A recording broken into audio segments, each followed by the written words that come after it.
ఆపదామపహర్తారం దాతారం సర్వసంపదాం లోకాభిరామం శ్రీరామం భూయో భూయో నమామ్యహం. హరి ఓం. పరమేశ్వర స్వరూపైన సభకి నమస్కారం. గౌరంభాంస్యనలోలిలోంబరమహార్నాథో హిమాంసు పుమాన్ ఇత్యాభాతి చరాచరాత్మకమిదం యస్యైవ మూర్త్యష్టకం నాణ్యకించన విద్యతే విమృశతాం యస్మాత్ పరస్మాద్విభో తస్మై శ్రీగురుమూర్తయే నమయిదం శ్రీదక్షిణామూర్తయే అని శంకర భగవత్పాదులు. అందులో నిన్నటి రోజున మీకు కంటికి కనపడేటట్టుగా, అంటే ఈ మాంసనేత్రంతో చూడడానికి వీలుగా భగవంతుని దర్శనాన్ని పొంది ఉపాసనలో ఇంకా ఈశ్వరుడికి దగ్గరగా జరగడానికి అష్టమూర్తి తత్వం ఎలా ఉపకరిస్తుంది అన్న నేపథ్యాన్ని ఆవిష్కరించి, అందులో ఆ అష్టమూర్తి తత్వంలో మొట్టమొదటి మూర్తి అయినటువంటి పృథివీలింగం గురించి, పృథివీ స్వరూపం గురించి నిన్న మీతో మాట్లాడడం జరిగింది. రెండవది భవమూర్తి అంటారు. అంటే జల సంబంధమైనటువంటి విభూతులన్నీ మూర్తివంతమైతే, అంటే ఒక రూపాన్ని దాల్చి నిలబడితే అదే శంకరుడికి భవస్వరూపము అని పేరు. ఆ భవుడు అన్న పేరుతో ఉండేటటువంటి పరమశివుడు ఈ లోకములలో ఉండేటటువంటి సమస్త జీవరాశి యొక్క ప్రాణములు నిలబడడానికి కారణమవుతాడు. లింగపురాణం చేస్తూ వ్యాసభగవానుడు ఈ భవస్వరూపం గురించి ఒక మాట అంటాడు. సంజీవనం సమస్తస్య జగత సలిలాత్మిక భవ ఇత్యుచ్యతే మూర్తిర్భవస్య పరమాత్మనః అంటాడు. సంజీవనం సమస్తస్య, ఈ సమస్తమైనటువంటి ప్రాణికోటి దేని వలన బ్రతుకుతోందో, యథార్థమునకు ఈ ప్రాణికోటి అంతా కూడా దేని వలన ఉత్పత్తి అవుతోందో దానికి ప్రధానమైన కారణం ఏది అంటే నీరు. ఆ నీరు లేకపోతే అసలు ప్రాణికోటి నిలబడదు. ఎందుచేత అంటే వేదంలో ఒక మాట చెప్తారు, ఆపో వా ఇదగం బ్రహ్మ అని. ఆపో వా ఇదగం సర్వం. అసలు నీటిని మించినటువంటిది ఇంకొకటి లేదు, సర్వము నీరే. అందుకే అమృతం వా ఆపహ, ఆ నీరు అమృతంతో సమానం. అమృతంతో సమానమైనటువంటి నీరు ప్రాణములను నిలబెట్టడానికి కారణమవుతుంది. ఇప్పటికీ మీరు లోకంలో చూస్తుంటారు, ఎవరైనా మూర్ఛపోయారనుకోండి, వాళ్ళ దగ్గరికి తీసుకెళ్ళి ఒక యాపిల్ పండు అరటిపండు ఇస్తే వాళ్ళు లేవడం సంభవం కాదు. వాళ్ళ ముఖం మీద కాసిని నీళ్లు చిలకరించి వాళ్ళ తలని నీటితో తడిపితే, ఆ చల్లటి నీటితో తుడిస్తే వాళ్ళు తిరిగి చైతన్యాన్ని పొందుతారు. అంటే శరీరంలోంచి ఉద్గమిస్తున్నటువంటి ప్రాణములు మళ్ళీ శరీరంలోకి ప్రవేశించడానికి కూడా కారణమైనది ఏది అంటే నీరే.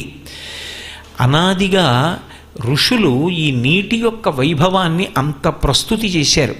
కానీ మనకి సనాతన ధర్మంలో గొప్పతనం ఎక్కడుంది అంటే అది కేవలంగా ఏదో పంచభూతాల్లో ఆ నీటి యొక్క వైభవంగా మనం కొనియాడం. ఆ నీటి యొక్క విభూతి ఏదైతే ఉందో, ఆ నీటి యందు బ్రతికించగలిగినటువంటి గుణం ఏదైతే ఉందో ఆ గుణం భగవంతుని యొక్క విభూతి. ఆయన యొక్క అనుగ్రహం ఒక రూపాన్ని తీసుకుని అక్కడ నిలబడితే అది నీరుగా మారింది అని. అందుకని భవుడు అని పిలుస్తారు. ఆ భవుని భార్య భవాని. ఆ నీటికి ఆ శక్తి కలిగి ఉండడమే భవాని రూపంగా ఉంటుంది. అందుకే పరమశివుడు భవుడుగా ఉన్నాడు, జలమునకు అధిష్టానమై ఉన్నాడు అనడానికి క్షేత్రం జంబుకేశ్వరంలో ఉన్నటువంటి జలలింగం. తిరువాణక్కోయిల్ అంటుంటారు తిరువిడి దేశంలో. ఇప్పటికీ కూడా ఆ దేవాలయంలో శివలింగం దగ్గర నీరు ఊరుతూనే ఉంటుంది. స్థలవృక్షం నీరేడు చెట్టు. చిత్రం ఏమిటంటే ఒకానొకప్పుడు ఆ చెట్టు క్షీణించిపోయి క్రమక్రమంగా అది మరణించడానికి సిద్ధపడిపోయింది. ఇంకా ఏదో కొద్ది చిగురు మిగిలి నిట్ట నిలువున ఎండిపోయింది. ఎండిపోతున్నటువంటి సమయంలో కంచికామకోటి పీఠాధిపత్యం వహించినటువంటి మహాపురుషులు, అపర శివావతారులు చంద్రశేఖరేంద్ర సరస్వతి మహాస్వామి వారు ఆ క్షేత్ర దర్శనానికి వెళ్ళారు.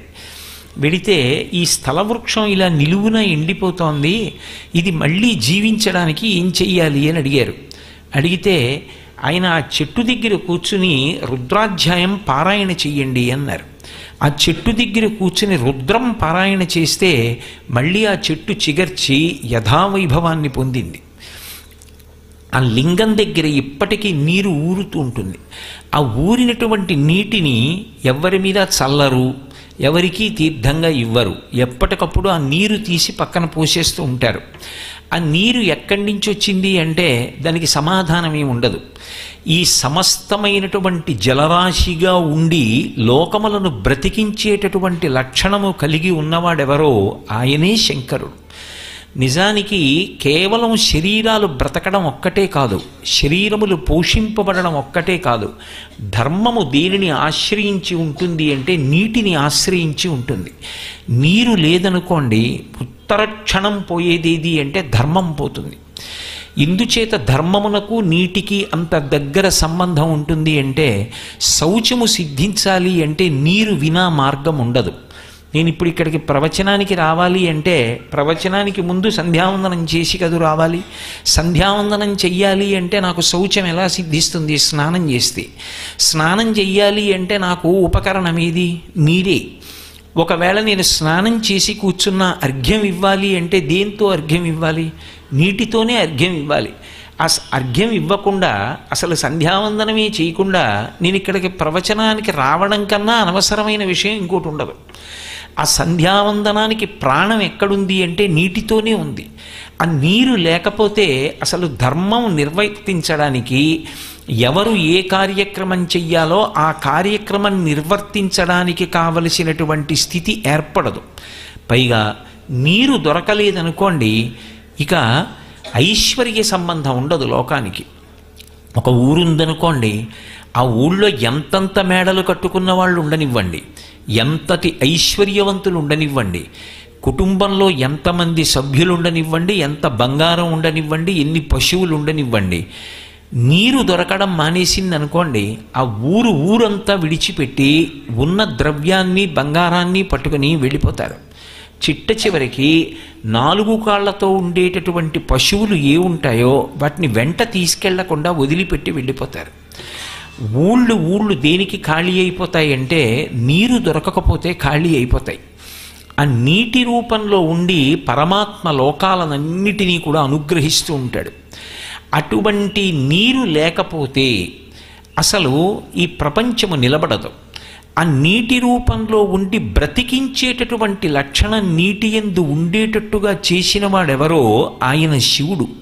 అందుకే నీటి రూపంలో ఆయన ఉన్నప్పుడు ఆయన్ని భవుడు అని పిలుస్తారు.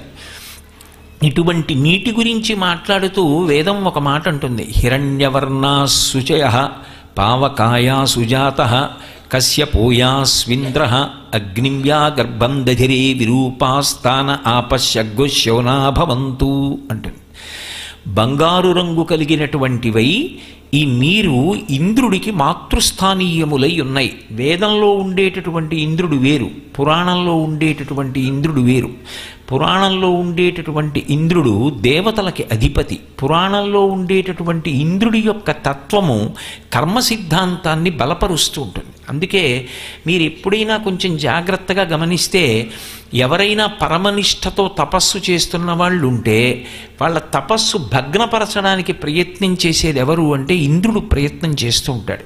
ఏదో దేవలోకం నుంచి ఆ దేవవేశ్యల్ని పంపిస్తూ ఉండడం, లేకపోతే ఆ వసంత ఋతువుకి అధిపతి అయినటువంటి వాడిని పిలవడం, ఏదో కోకిల పాట పాడించడం, ఆయన యొక్క తపోభంగం చేయిస్తూ ఉంటాడు. మీరు బాహ్యంలో ఆలోచన చేస్తే ఇంద్రుడు ఎందుకు ఇటువంటి కార్యాలు చేస్తూ ఉంటాడు అని అనుమానం వస్తుంది. ఏదో శతక్రతమివాసీనం నాగరాజస్య మూర్ధని అని రామాయణంలో ఒక మాట, 100 క్రతువులు చేసినవాడు ఇంద్రుడు అవుతాడని. అందుకని 100 క్రతువులు చెయ్యకుండా చేస్తూ ఉంటాడు అని లోకంలో ఒక మాట. కానీ 100 క్రతువులు చేయకుండా అంటే 70 చేసేస్తే పోని దగ్గర పడిపోతున్నాడని పాడు చేయొచ్చు. మొదటి యజ్ఞం మొదలెట్టినా పాడు చేస్తాడు ఆయన. ఎందుకలా? ఎందుకు ఆయనకి అటువంటి దుర్బుద్ధి అంటే దాన్ని తత్వాన్ని పరిశీలించకుండా తొందరపడకూడదు. భక్తితో కూడినటువంటి కర్మాచరణము యొక్క చరమ ప్రయోజనం ఏది అంటే జ్ఞానావిష్కరణము. అలా భక్తితో కర్మ చేసుకుంటూ వెళ్ళిపోతున్నాడు అనుకోండి, దానివల్ల అడిగితే పుణ్యం అడగాలి. పుణ్యం అడిగాడు అనుకోండి గొడవలేదు.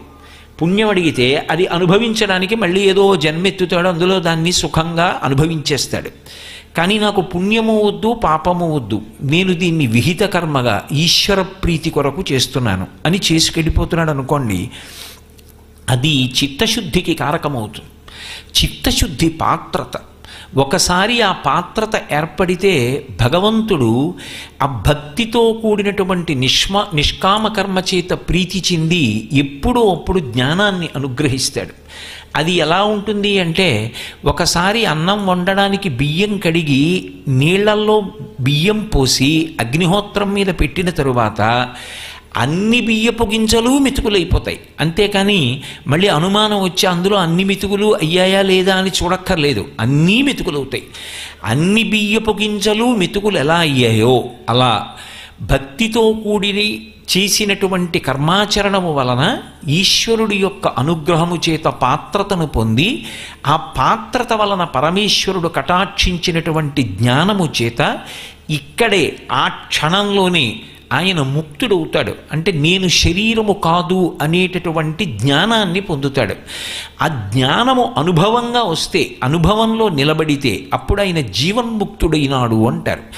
జీవన్ముక్తుడైపోయాడు అనుకోండి, ఆయనకి విధి నిషేధము ఉండవు. విధి అంటే ఇవి చెయ్యాలని కానీ, నిషేధం అంటే ఇది చెయ్యకూడదని కానీ ఉండవు. ఆ స్థాయికి వెళ్ళిపోయిన మహాపురుషులకు ఇక అన్వయం అవ్వదు. భగవాన్ రమణులు ఉన్నారనుకోండి, ఆయన చాలా కాలం బట్ట కట్టుకోలేదు. చుట్టూ ఉన్నవాళ్ళు అన్నారు, మీకు శరీర భ్రాంతి లేదు కానీ లోకానికి ఉంది, అందుకని లోకం కోసం మీరు ఒక గోచీ పెట్టుకోండి అన్నారు. అలాగా అని ఆయన ఓ గోచీ పెట్టుకున్నారు. ఇప్పుడు ఆయన కొరకు కాదు, ఆయనకి ఇది విధి, బట్ట కట్టుకోవాలి, ఇది నిషిద్ధం, బట్ట కట్టుకోకుండా తిరగకూడదు అని ఆయనకేం ఉండవు. ఎప్పుడూ బ్రహ్మమునందు రమిస్తూ ఉంటారు. విధి నిషేధము రెండిటికి అతీతము. రమణులు సంధ్యావందనం చెయ్యరు, ఆయన చెయ్యలేదని నేను మానకూడదు. ఆయన ఆ స్థాయికి వెళ్ళిపోయారు. ఆయన ఎప్పుడూ బ్రహ్మమునందు రమిస్తూ బ్రహ్మవిద్ బ్రహ్మైవ భవతి, బ్రహ్మమును తెలుసుకుని బ్రహ్మమైపోయి ఉంటారు ఆయన. జ్ఞాని ఆ స్థాయిలో ఉంటాడు. అప్పుడు విధి నిషేధములు ఉండవు. విధి నిషేధములు ఉండవు కనుక కర్మ ఉండదు. కర్మ ఉండకపోతే ఏమవుతుందంటే ప్రధానంగా యజ్ఞం ఉండదు. యజ్ఞం లేకపోతే హవిస్సు ఉండదు. హవిస్సు లేకపోతే దేవతలకు అన్నం ఉండదు. అందుకు భగ్నం చేస్తూ ఉంటాడు. అది ప్రధాన కారణం. కర్మ వైపుకి మళ్ళీ తీసుకొస్తూ ఉంటుంది ఇంద్ర పదవి. కానీ వేదంలో చెప్పబడేటటువంటి ఇంద్రశబ్దం ఏదుందో అది పురాణంలో చెప్పబడినటువంటి ఇంద్రశబ్దం కాదు. రామాయణంలో తరచుగా రాముడికి ఇంద్రశబ్దం వేస్తూ ఉంటారు. అది వేదపరమైనటువంటి ఇంద్రశబ్దం. అలాగే మీరు యజుర్వేదం అంతవరకు ఎందుకు రుద్రాధ్యాయం గమనిస్తే ఒక అనువాకం దగ్గరికి వచ్చేటప్పటికీ ఇంద్రశబ్దం అనువాకం అంతా తిరుగుతుంది. ఆయన కేవలముగా స్థితికార శక్తితో విష్ణు పరమైనటువంటి లక్షణంతో ఉంటాడు. అటువంటి ఇంద్రతత్వము కలిగినటువంటి పదవి ఏది ఉందో దాన్ని వేదాలకి సంబంధించినటువంటి ఇంద్రతత్వము అని పిలుస్తారు. అది పౌరాణికమైనటువంటి ఇంద్రతత్వానికి వైదికమైన ఇంద్రతత్వానికి సంబంధం ఉండదు. అదిగో అలా ఆ కర్మ దాటి జ్ఞానమును పొంది విధి నిషేధములను దాటిపోతాడు వ్యక్తి. దానికి కూడా అసలు ప్రారంభం ఎక్కడ అంటే, ఒక ఉత్తమమైనటువంటి కర్మ చెయ్యాలి అంటే నీరు ఉంటే తప్ప జరగదు. రెండు, నీరు లేకపోతే అసలు ఎవ్వరూ కూడా ఇక యుక్తాయుక్త విచక్షణ అనేటటువంటి మాట ఉండదు. దీని పట్ల ఈ గౌరవం పాటించాలా పాటించకూడదా అన్న మాట ఉండదు. అటువంటి ఇంద్రుడు ఎవరున్నారో ఆయనకి ఈ జలములు మాతృస్థానీయములై ఉంటాయి. అందుకే పోతన గారు ఆ భాగవతం దశమస్కంధం చేస్తూ ఓ చిత్రమైనటువంటి పద్యం చేశారు. అందులో ఆయన అంటారు, విషధరరిపు గమనునికిని విషగళసకునికి విమల విషసయనునికిన్ విషభవ భవ జనకునికిని విషకుచను విషము కొనుట విషమేతలపన్ అంటారు. విషభవ భవ జనకునికిని అంటే ఎప్పుడూ నీటి యందు ఉండేటటువంటి వాడు, నీటిని ఆశ్రయించి, నారాయణ అంటాం కదా, నారములంటే నీరు, నీటిని ఆశ్రయించి ఉండేవాడు అంటే లోకములన్నీ బ్రతకడానికి కారణమైనటువంటి జలతత్వమును అధిష్ఠించి ఉండేవాడు అని విష్ణుతత్వంగా చెప్తే, అటువంటి వాడైనటువంటి వాడికి భవుడు బ్రహ్మగారు విషభవ భవ జనకునికిని, ఆ అందులోంచి పుట్టినటువంటి తామర పువ్వులోంచి పుట్టిన బ్రహ్మగారికి జనకుడైనటువంటి నారాయణుడన్న శబ్దాన్ని నీటి పరంగా వేశారు పోతన గారు. కాబట్టి అటువంటి ఇంద్రుడికి మాతృస్థానీయములై ఉంటాయి, తల్లి స్థానంలో ఉన్నాయి నీళ్లు. అందుకని హిరణ్యవర్ణా శుచయ పావకాయా సుజాత. అటువంటి నీరు గర్భమునందు అగ్నిహోత్రాన్ని ధరించి ఉంటుంది. బాహ్యంలో కూడా సముద్ర గర్భమునందు ఏముంటుంది అంటే బడబాగ్ని ఉంటుంది.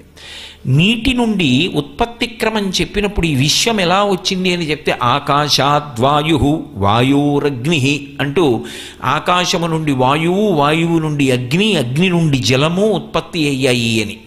అయినప్పుడు ఆ నీటి యొక్క గర్భమునందే జలము కూడా నిలబడి ఉంటుంది. అందుకే ఈ సమస్త భూతకోటి నిలబడడానికి కారణమైనది ఏది అంటే నీరు. సమస్త భూతకోటికి శౌచమునిచ్చేది ఏది అంటే నీరు. అటువంటి నీరు అందరికీ కూడా 10 లక్షణములను అనుగ్రహిస్తూ ఉంటుంది. ఇది ఈశ్వరానుగ్రహంగా వస్తుంది అని వేదం చెప్తోంది. అందుకే స్నానం చెయ్యకుండా ఉండం. ఎవ్వరమైనా సరే స్నానం అనేటటువంటిది అత్యంత ప్రధానమైన కర్మ. ఆ స్నానం చేసేటప్పుడు గంగాది నదులను స్మరించకుండా లేదా కనీసంలో కనీసం భగవన్నామ స్మరణ లేకుండా చేసిన స్నానం కాకి స్నానం అంటారు. భగవన్నామం స్మరించి గంగే చ యమునే చైవ గోదావరి సరస్వతి నర్మదే సింధు కావేర్యౌ జలేస్మిన్ సన్నిధిం కురు ఆయాంతు స్నానం ద్రవ్యాణి చ సంప్రోక్ష్య అంటారు. అసలు స్నానం అన్న మాటకు అర్థం ఏంటంటే మజ్జనం అని. తల మునగాలి, తల మునిగితే స్నానం అంటే దాని అర్థం ఏమిటి? ప్రవహించేటటువంటి జలములలో కానీ నిలబడినటువంటి జలములు కలిగిన తటాకాదుల యందు కానీ తల మునిగేటట్టుగా స్నానం చేస్తే దానిని స్నానం అని పిలుస్తారు. అథవా అంత అవకాశం లేనప్పుడు ఏం చేస్తాం? ఆ నీళ్లు తీసి తలమించి పోసుకుంటాం. అలా స్నానం చేస్తే ఏమొస్తుంది అన్నారు. నీటి వలన 10 గుణములు కలుగుతాయి. ఈ 10 గుణములు ఎక్కడి నుంచి వస్తాయి అంటే కేవలము నీటి నుండి మాత్రమే ఉత్పన్నమవుతాయి. ఇది భారతీయ ధర్మమునందు సనాతన ధర్మమునందు ఉన్నటువంటి గొప్పతనం. అందుకని ఆయన భవుడయ్యాడు. జలము ఒక లింగస్వరూపం, ఒక శివస్వరూపమైంది. అందులో మీరు మొట్టమొదటిదేది అంటే సాధో రూపంచ, సాధురూపం కలుగుతుంది. సాధురూపము అంటే ఉద్వేగములన్నీ అణగిపోయి చక్కటి స్వరూపము కలుగుతుంది. ఇప్పుడు నిద్రపోయాడనుకోండి ఒక వ్యక్తి, నవరంధ్రములు కూడా మలమును విడిచిపెడతాయి. 2 కన్ను రంధ్రాలు, 2 ముక్కు రంధ్రాలు 4, 2 చెవి రంధ్రాలు 6, నోరు 7, మలద్వారము మూత్రద్వారము 9 రంధ్రములు. ఈ 9 రంధ్రములు కూడా మలమును స్రవిస్తాయి. 9 రంధ్రములు మలమును స్రవిస్తే వాడు ఉత్తమ కర్మ చేయడానికి అర్హత కోల్పోతాడు. పైగా శరీరము యొక్క తేజస్సు క్షయమైపోతుంది. అందుకే చూడండి, ఏం నిద్రపోయి లేచావా ఏమిట్రా అలా ఉంది నీ ముఖం అంటారు. అది దేని చేత మళ్ళీ ఉత్సాహాన్ని పొందుతుంది, మంచి స్వరూపాన్ని పొందుతుంది అంటే స్నానము చేత పొందుతుంది. అందుకే మీరు చూడండి, నేను అలా అన్నానని మీరు తేలిగ్గా తీసుకోవద్దు. ఎక్కువ పర్యాయములు స్నానము చేసేటటువంటి వారి యొక్క తేజస్సు వేరుగా ఉంటుంది. అంత స్నానం చెయ్యనటువంటి వాళ్ళు, ఎక్కువ స్నానమునందు శ్రద్ధ లేని వారు ఎవరుంటారో వారి యందు అటువంటి కాంతి మీకు గోచరము కాదు. అందుకే సాధో రూపంచ, అసలు చక్కటి రూపము కలుగుట అంటే చూడగానే ప్రశాంతవదనము అనిపించాలంటే, ఉద్వేగములు అణిగేటట్టు చెయ్యాలి అంటే, మలము నుండి శౌచమును కల్పించాలి అంటే దాన్ని సాధించగలిగిన శక్తి దేని యందు నిబిడీకృతమైంది అంటే ఒక్క జలములయంది. ఒకప్పుడు పరమశివుడికి శుక్రాచార్యుల వారి మీద కోపం వచ్చి ఆయన చంపలేదు. ఎందుకు చంపలేదు అంటే, బృహస్పతి ఎలా అయితే దేవగురువో అలా శుక్రాచార్యుల వారు కూడా రాక్షసులకు గురువు. కానీ ఇద్దరూ గురువులే నిష్పక్షపాతంగా గురువు యందు అన్వయం అయినప్పుడు ఒక విషయం కనపడుతుంది. బృహస్పతి తన కొడుకైనటువంటి కచుడు విద్యాభ్యాసం చెయ్యాలంటే ఎవరి దగ్గరికి పంపించాడు? శుక్రాచార్యుల వారి దగ్గరికి పంపించాడు. శుక్రాచార్యుల వారి దగ్గర మృత సంజీవని విద్య నేర్చుకుని కచుడు దేవలోకానికి ఉపకారం చేశాడు. వాళ్ళ మధ్య ఏ విధమైనటువంటి వివాదాలు ఉండవు. బలిచక్రవర్తి విశ్వజిత్ యాగం చేశాడు అంటే, అంత గొప్పవాడయ్యాడంటే దానికి కారణం శుక్రాచార్యుల వారి అనుగ్రహం. అందుచేతనే ఏనాడు గురువుగారి అనుగ్రహం తొలగిపోతుందో ఆనాడు పతనమైపోతాడు. అప్పటి వరకు వేచి చూడండి అన్నాడు బృహస్పతి. ఎదురుగుండా వచ్చినవాడు విష్ణువురా, నువ్వు దానం ఇవ్వకన్నాడు శుక్రాచార్యుల వారు. ఏదైనా కానివ్వండి, మాట తప్పను, నేను ఇస్తానన్నాను, 3 అడుగులు ఇచ్చేస్తానన్నాడు. ఆయన రాక్షస నీతి చెప్పాడు. వారిజాక్షులందు వైవాహికములందు ప్రాణమిత్తమాన భంగమందు జికిత గోకులాగ్ర జన్మరక్షణమందు పలికి బొంకవచ్చు నఘము పొందడదిప. ఏం పర్వాలేదురా, అబద్ధం చెప్పి నేను అలా అనలేదు అన్నాడు. నేను అనను. బ్రతకవచ్చుగాక బహువిధంబులనైన వచ్చుగాక లేవి వచ్చుగాక జీవధనములైన చెడుగాక పడుగాక మాట మీరలేడు మానధనుడు.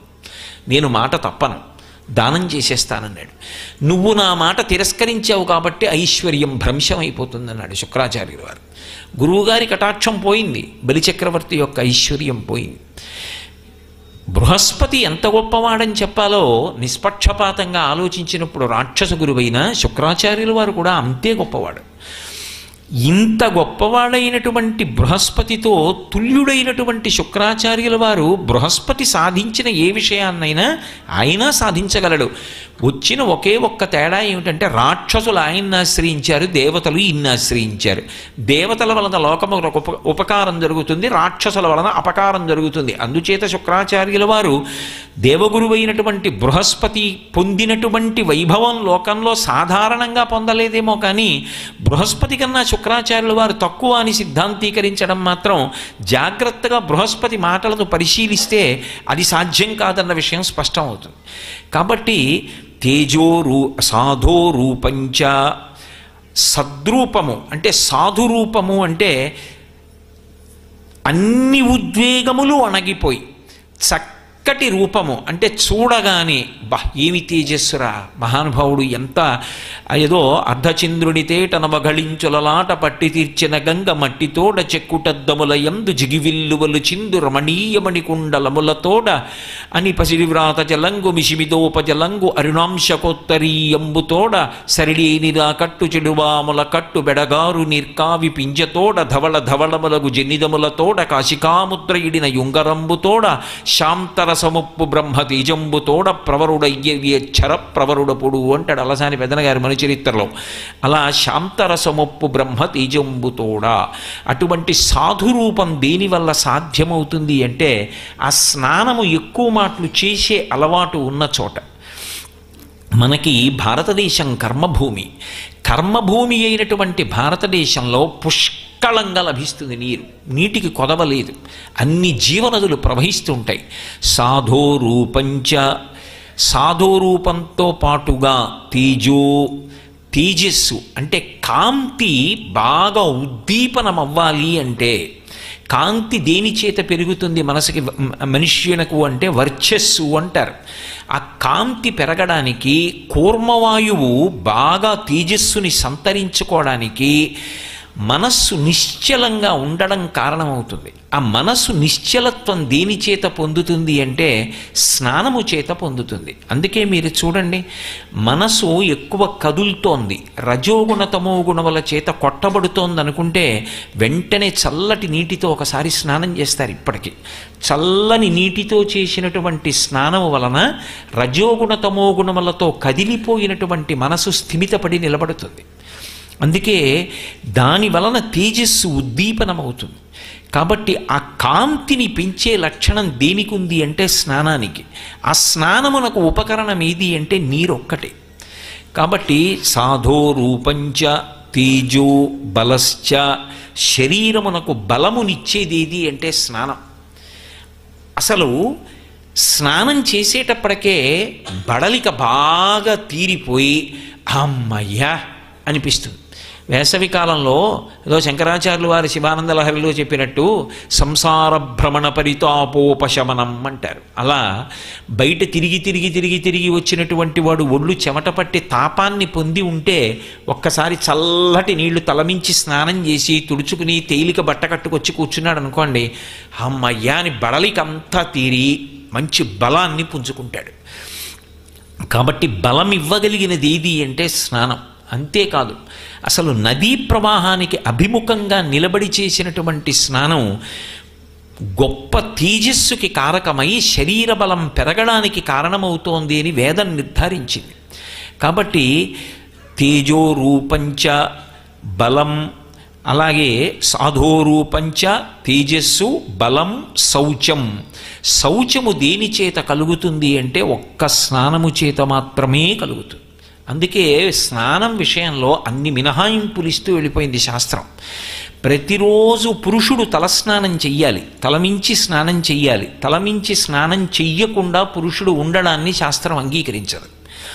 ఎప్పుడు అంగీకరిస్తుంది అంటే ఏదైనా అనారోగ్యము చేత గ్రసింపబడితే, ఆయన బాధపడుతుంటే, శరీరము జ్వరపీడితమయ్యుంటే కంఠగత స్నానము. ఇక్కడి నుంచి స్నానం ఎప్పుడు అంటే ఒక్క ఆరోగ్యం బాగుండకపోతేనే. అది కూడా చెయ్యడానికి అంగీకరించకపోతే వైద్యుడు అలా కూడా స్నానం చేయకూడదు అంటే కటి ప్రాంతం నుంచి అంటే నడుం దగ్గర నుంచి స్నానం చెయ్యాలి. అది కూడా కుదరదు అంటే కాళ్ళు కడుక్కోవాలి. అది కూడా కుదరదు అంటే అప్పుడు విభూతి చల్లుకోవాలి. అది కూడా కుదరదు అంటే నారాయణ నామస్మరణం చెయ్యాలి.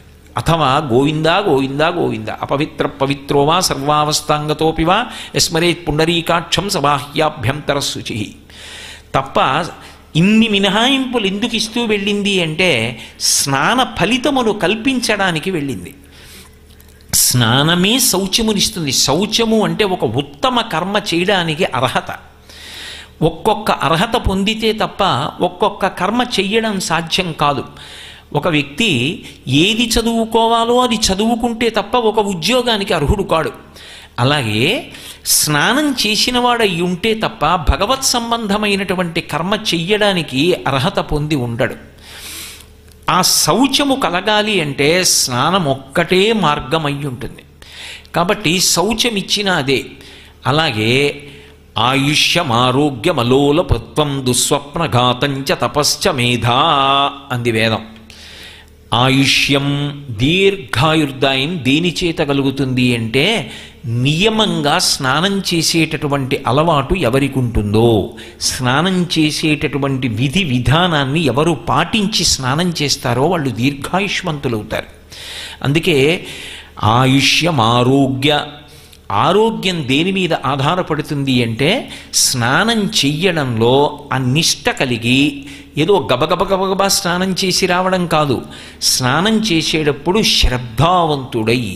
అందుకే నీరు శ్రద్ధాస్వరూపము అంది వేదం. శ్రద్ధ అంటే శంకరాచార్యులు వారు శ్రద్ధ అన్న మాటకు భాష్యం చేశారు. శాస్త్రస్య గురువాక్యస్య సత్యబుద్ధ్యావధారణ సా శ్రద్ధ కలితా సిద్భి యా వస్తూపలభ్యతే. గురువుగారి మాట, శాస్త్రం చెప్పినటువంటి మాట పరమసత్యములు అనేటటువంటి నమ్మకం దేని చేత కలుగుతుంది అంటే నీటి యొక్క స్పర్శ చేత కలుగుతుంది. ఆ స్నానం చేస్తే ఆ నీటి యందు ఉన్న విభూతి ఆ శ్రద్ధ కలిగేటట్టుగా చేస్తుంది. అందుకే స్నానం ఏం చేస్తుంది అంటే ఆయుష్యమారోగ్యమలోలుపత్వం. లౌల్యము అని ఒక మాట సంస్కృతంలో. లా పడింది అంటే భోగానురక్తి. వాడికి కర్తవ్యాన్ని నిర్వహించడం కన్నా ఇతర విషయముల మీద మక్కువ ఎక్కువ. ఎప్పుడూ భోగం గురించే ఆలోచన, ఎప్పుడూ తమోగుణంతో రజోగుణంతో కొట్టుమిట్టాడుతుంటాడు. మనకి యథార్థమునకు సమయపాలనని మించినటువంటి గొప్ప గుణం ఇంకొకటి లేదు. పెద్దలు వచ్చారనుకోండి, మీరు వారి పట్ల పూజ్యభావనతో ప్రవర్తించినంత మాత్రాన సరిపోదు. ఏ సమయంలో ఏది చెయ్యాలో అది చేశారా లేదా. మహాత్ములకు కూడా ఆగ్రహం దేనికి వస్తుంది అంటే చెయ్యవలసిన పని చెయ్యవలసిన సమయంలో చేయకపోతే వస్తుంది. మహాత్ములకు కోపం ఏమిటి? కర్తవ్యమకృతం కార్యం సతాం మన్యుముదీరయేత్తని రామాయణం. మహాత్ములకు కూడా ఆగ్రహం దేని చేత వస్తుంది అంటే ఏ సమయమునందు ఏ పని చెయ్యాలో ఆ సమయమునందు ఆ పని చెయ్యాలి. అందుకే అసలు శాస్త్రం దేన్ని చెప్తుంది అంటే సమయపాలన. ఏ సమయానికి నిద్ర లేవాలి, ఏం చెయ్యాలి, ఇదే మాట్లాడుతుంటుంది. అది ఎందుకు వదలాలి అంటే ఏదో భోగం, ఇది మానేసి అది చేస్తుంటే సంతోషంగా ఉంది, అందుకని అది చేస్తూ కూర్చుంటాడు, ఇది మానేస్తాడు. కానీ దాన్ని లౌల్యం, ఎప్పుడూ భోగములు అనుభవించాలనేటటువంటి తాపత్రయం, సమయమునందు చెయ్యవలసిన పని చెయ్యాలనేటటువంటి కర్తవ్యమునందు విముఖత, ఈ వైముఖ్యం పోయి మనిషికి కర్తవ్యమునందు నిష్ట కలగాలి అంటే అది దేని చేత కలుగుతుంది అంటే జలస్పర్శ చేత, స్నానము చేత కలుగుతుంది. నీటికి ఆ శక్తి ఉంది, అది లౌల్యమును పోగొడుతుంది. దుస్వప్నఘాతంచ, ఏదైనా దుస్వప్నం కలిగిందనుకోండి, ఆ దుస్వప్నము యొక్క ఫలితము ప్రకాశించకుండా ఉండాలి అంటే వెంటనే లేచి స్నానం చేయడమే. అందుకే మంచం మీద కూర్చుని భగవన్నామని చెప్పడాన్ని కూడా శాస్త్రం అంగీకరించలేదు యథార్థానికి. అత్యంత హేయమైన వస్తువు ఇంట్లో ఉండేది ఏది అంటే మంచం ఒక్కటే. మంచం మీద చిట్ట చివరికి ఏది అంగీకరింపబడలేదంటే శరీర త్యాగం కూడా అంగీకరింపబడలేదు. అంతకన్నా భోగ వస్తువు ఇంకోటి లేదు. అందుకే ప్రాణం పోతోందనుకోండి, వాడంతటా వాడు మంచం దిగలేడు. అందుకే ఏం చేస్తారంటే ప్రాణం పోతోందంటే మంచం మించి దింపేస్తారు కిందకి. ఆ ప్రాణోత్క్రమణం అలా జరగకూడదు అని, వాడు అదైన శౌచంతో వెళ్ళిపోవాలి కాబట్టి కిందకి దింపేస్తారు. అయినప్పుడు మీరు ఒక్కటి ఆలోచించండి, ఆ భోగమునకు ఎక్కడ అనుభవించాలో అక్కడ అనుభవించాలి తప్ప అది విడిచి చేయడానికి వీల్లేదు. మంచం అన్నది అంత భోగకారకమైనటువంటి వస్తువుగా చెప్పబడి అది దాని మీద కూర్చుని భగవన్నామని కూడా చెప్పరు. ఒకప్పుడు మా ఇంటికి ఒక పౌరాణికులు వచ్చారు. ఆయన పాపం మా ఊరు ఏదో ఉపన్యాసాలు చెప్పడానికి వచ్చారు. వచ్చి అకస్మాత్తుగా వారికి జ్వరం వచ్చింది. వారి భార్య గారు 2 రోజుల క్రితమే ఇంట్లో ఏదో సందర్భం ఏర్పడితే ఆవిడ వెళ్ళిపోవలసి వచ్చింది. ఎవరు వండి పెట్టేవారు లేరు. ఆయనకి చలి జ్వరం వచ్చి వణికిపోతున్నారు. నేను వారిని మా ఇంటికి తీసుకొచ్చాను. అయ్యా మా ఇంట్లో ఉండండి, ఏం పర్వాలేదు, మీరు ఇంత దూరం వచ్చారు, మీకు స్వస్థత కలిగే వరకు మేము మీ బిడ్డల్లాంటి వాళ్ళం, మేము చూస్తాను రండిని మా ఇంటికి తీసుకొచ్చాను. ఆయన పాపం వణికిపోతున్నారు. తీసుకెళ్ళి మంచం మీద పడుకోబెట్టి దుప్పట్లు అవి అన్నీ కప్పి ఎవరో డాక్టర్ని తీసుకొచ్చాను. ఆయన చూశారు, మందులు రాశారు. రాస్తే నేను ఆ మందులు ఆయనకి ఆయన విని వేసుకునే స్థితిలో లేరు. ఆ మందులు తెచ్చి అవి ఏవి వేసుకోవాలో అవి అయ్యా ఇవి వేసుకోండి అని చేతిలో పెట్టాను. ఆయన ఆ స్థితిలో మంచం మించి కిందకి దిగి ఉత్తరీయం తీసి కింద వేసుకుని బ్రాహ్మణ పృష్ఠం నేలకి తగలకూడదని దాని మీద కూర్చుని అప్పుడు నోట్లో వేసుకున్నారు. అదేమిటండి అన్నాను నేను. అంటే ఆయన అన్నారు, మంచం మీద కూర్చుని మందు మాత్రం ఎలా వేసుకుంటాను ఆయన అన్నారు. ఎంత ధర్మం రా, చెప్పడం కాదు పాటించడం గొప్ప అనుకున్నాను. మహాత్ముల జీవితాలు అలా ఉంటాయి. అటువంటిది శాస్త్రం మంచం మీద గోవిందనామని చెప్పడాన్ని అంగీకరించి, గోవింద అన్న నామం దుస్వప్నం వచ్చినప్పుడు పరిహారం ఏమిటి? స్నానం చేయాలి. భయంకరమైన కలోటు వచ్చిందనుకోండి, స్నానం చేస్తే దాని ఫలితం పోతుంది. కానీ స్నానం చేయలేకపోతే అంటే అది వేళ కాని వేళ అయితే, ఓ అర్ధరాత్రి వేళ అయితే అప్పుడు చేయకూడదు. అప్పుడు దుస్వప్నే స్మర గోవిందం, గోవిందనామాన్ని స్మరించమంది. ఎందుకని? గోవిందేతి సదా స్నానం. ఎవరు గోవిందనామని చెప్తున్నాడో వాడు స్నానం చేసిన వాడితో సమానం. స్నానానికి నీటికి అంత శక్తి ఉన్నది అని వేదం నిర్ధారిస్తోంది. కాబట్టి దుస్వప్నఘాతంచ, అది లౌల్యమును పోగొడుతుంది, దుస్వప్నములను పోగొడుతుంది. తపశ్చ మేధా, తపస్సు చెయ్యడానికి యోగ్యమైన శక్తిని కల్పిస్తుంది. తపస్సు అంటే అన్ని వేళలా ఏదో అరణ్యంలోనో ఓ కుటీరంలోనో కూర్చుని ఓ బ్రహ్మదండం పెట్టుకుని దాని మీద చెయ్యి పెట్టుకుని జపమాల తిప్పడము అని నేను ప్రతిపాదిస్తున్నానని మీరు అనుకోకూడదు. శృణ్వం తపః అంది శాస్త్రం. వినడం తపస్సు. మీరు ఒక 2 గంటల పాటు భగవంతుడి మీదే దృష్టి పెట్టి వింటున్నారనుకోండి ఒక విషయాన్ని, మీరు 2 గంటలు తపస్సు చేశారు అని శాస్త్రం వేస్తుంది. 2 గంటలు నేను ఒక విషయం మీదే దృష్టి పెట్టి మాట్లాడుతున్నాను అనుకోండి భగవత్ సంబంధాన్ని, నేను ఇవాళ 2 గంటలు తపస్సు చేశాను అని నా ఖాతాలో వేస్తారు. నా ఖాతాలో అంటే జీవుడి ఖాతాలో వేస్తారు. ఈ తపస్సు చేయడానికి యోగ్యత ఎక్కడి నుంచి సిద్ధిస్తోందంటే మనసు నిలబడాలి. శరీరం రావడం గొప్పదే, అదంత తేలికైన విషయం కాదు. నిశ్చయాత్మకమైన బుద్ధి పనిచేసి భగవంతుని యొక్క అనుగ్రహ ప్రసరణము జరిగితే తప్ప తపస్సు చేయగలిగినంత శక్తిని ఎందుకు కట్టబెడతాడు? 2 గంటలు ఇవాళ తపస్సు చేసిన ఫలితం ఒకటి ఖాతాలో వెయ్యాలి అంటే దాని యోగ్యతలు చూడకుండా అవకాశం ఇస్తాడా ఈశ్వరుడు? వీడికి ఫలితం ఇవ్వచ్చా చూసి ఇస్తాడు. ఇచ్చినప్పుడు ఇక్కడికి వచ్చాడు పాపం, ఆయన తప్పేం లేదు, కానీ కులుకుతున్నాడు. ఏమిటి ఉపయోగం? కునకకుండా నిలబడి ఆ వినడం మీద మనస్సు నిలబడాలి అంటే స్నానము కారణమవుతుంది. స్నానం అంటే బాహ్యమునందు కేవలము స్నానము కాదు, నీటికి మనసుని నిలబెట్టే శక్తి ఉంది. అంటే నేను ఇదేదో గొప్ప కోసం చెప్తున్నానని మీరు అనుకోకండి. మా చిన్నతనంలో 4 గంటలకి నిద్ర లేపి ముందు నువ్వు స్నానం చేసి నమస్కారం చేయాలని లేపేవారు, చదువుకోమని లేపేవారు కాదు, భగవత్ సంబంధం చెప్పి నిద్ర లేపాలి. అందుకని నిద్ర లేపి నూతిగట్టు దగ్గరికి వెళ్ళి ముందు నీళ్లు పోసుకురా, ఒళ్ళు తర్వాత రుద్దుకుని స్నానం చేద్దు కానీ ముందు నీళ్లు పోసుకురా అనేవారు. చేత్తో నీళ్లు తోడి తలమించి పోసేసుకుని తుడిచేసుకుని అప్పుడు ఏదో బట్ట కట్టుకుని వచ్చి కూర్చున్న తర్వాత వీపు ఆంచడానికి వీలు లేదు, ఇలాగా గోడకి సాపేసుకుని నేల మీద కూర్చుని పుస్తకం ఇలా పట్టుకుని వెన్నుపావు నిటారుగా పెట్టి గడగడా చదువు అనేవారు. అలా కూర్చుని మనసు నిలబెట్టడానికి మళ్ళీ ఆవలింత రాకుండా చదివినది లోపలికి వెళ్ళిపోవాలి. నేను తిన్న అన్నం నేనైపోయినట్టు, నేను చదివినది నేనైపోవాలి, ఎప్పుడైనా అది జ్ఞాపకానికి రావాలి మళ్ళీ. అందుకు ఛందోబద్ధమైన కవిత్వం వచ్చింది. ఛందోబద్ధంగా ఎందుకు ఇస్తారంటే అది ధారణ చెయ్యడానికి యోగ్యమవుతుంది. అది ధారణ చేయవలసిన అవసరం లేదనుకోండి, వచనంగా రాస్తారు. ఏదో గజేంద్రమోక్షణ ఘట్టంలో అరణ్యాన్ని వర్ణిస్తున్నారనుకోండి, అక్కడ పులులు ఉన్నాయా సింహాలు ఉన్నాయా ఇవన్నీ గుర్తెట్టుకోక్కర్లేదు, ఎన్ని చెట్లు ఉన్నాయి ఏ రకాల చెట్లు ఉన్నాయి, వచనం రాస్తారు. ఒక పద్యం జీవితాంతం గుర్తుపెట్టుకోవలసిన విషయం అది. అది మరిచిపోయారనుకోండి జీవితం యొక్క అభ్యున్నతికి ఒక హేతువు పోయినట్టు అవుతుంది.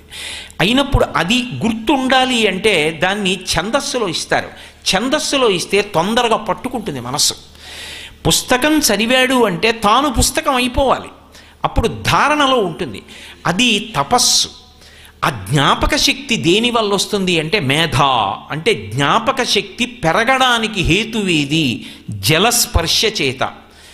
ఆ జలస్పర్శ కలిగితే తప్ప, ఆ స్నానము చేస్తే తప్ప అసలు ఎదురుగుండా ఉన్నదాన్ని పట్టుకోగలిగిన శక్తి రాదు.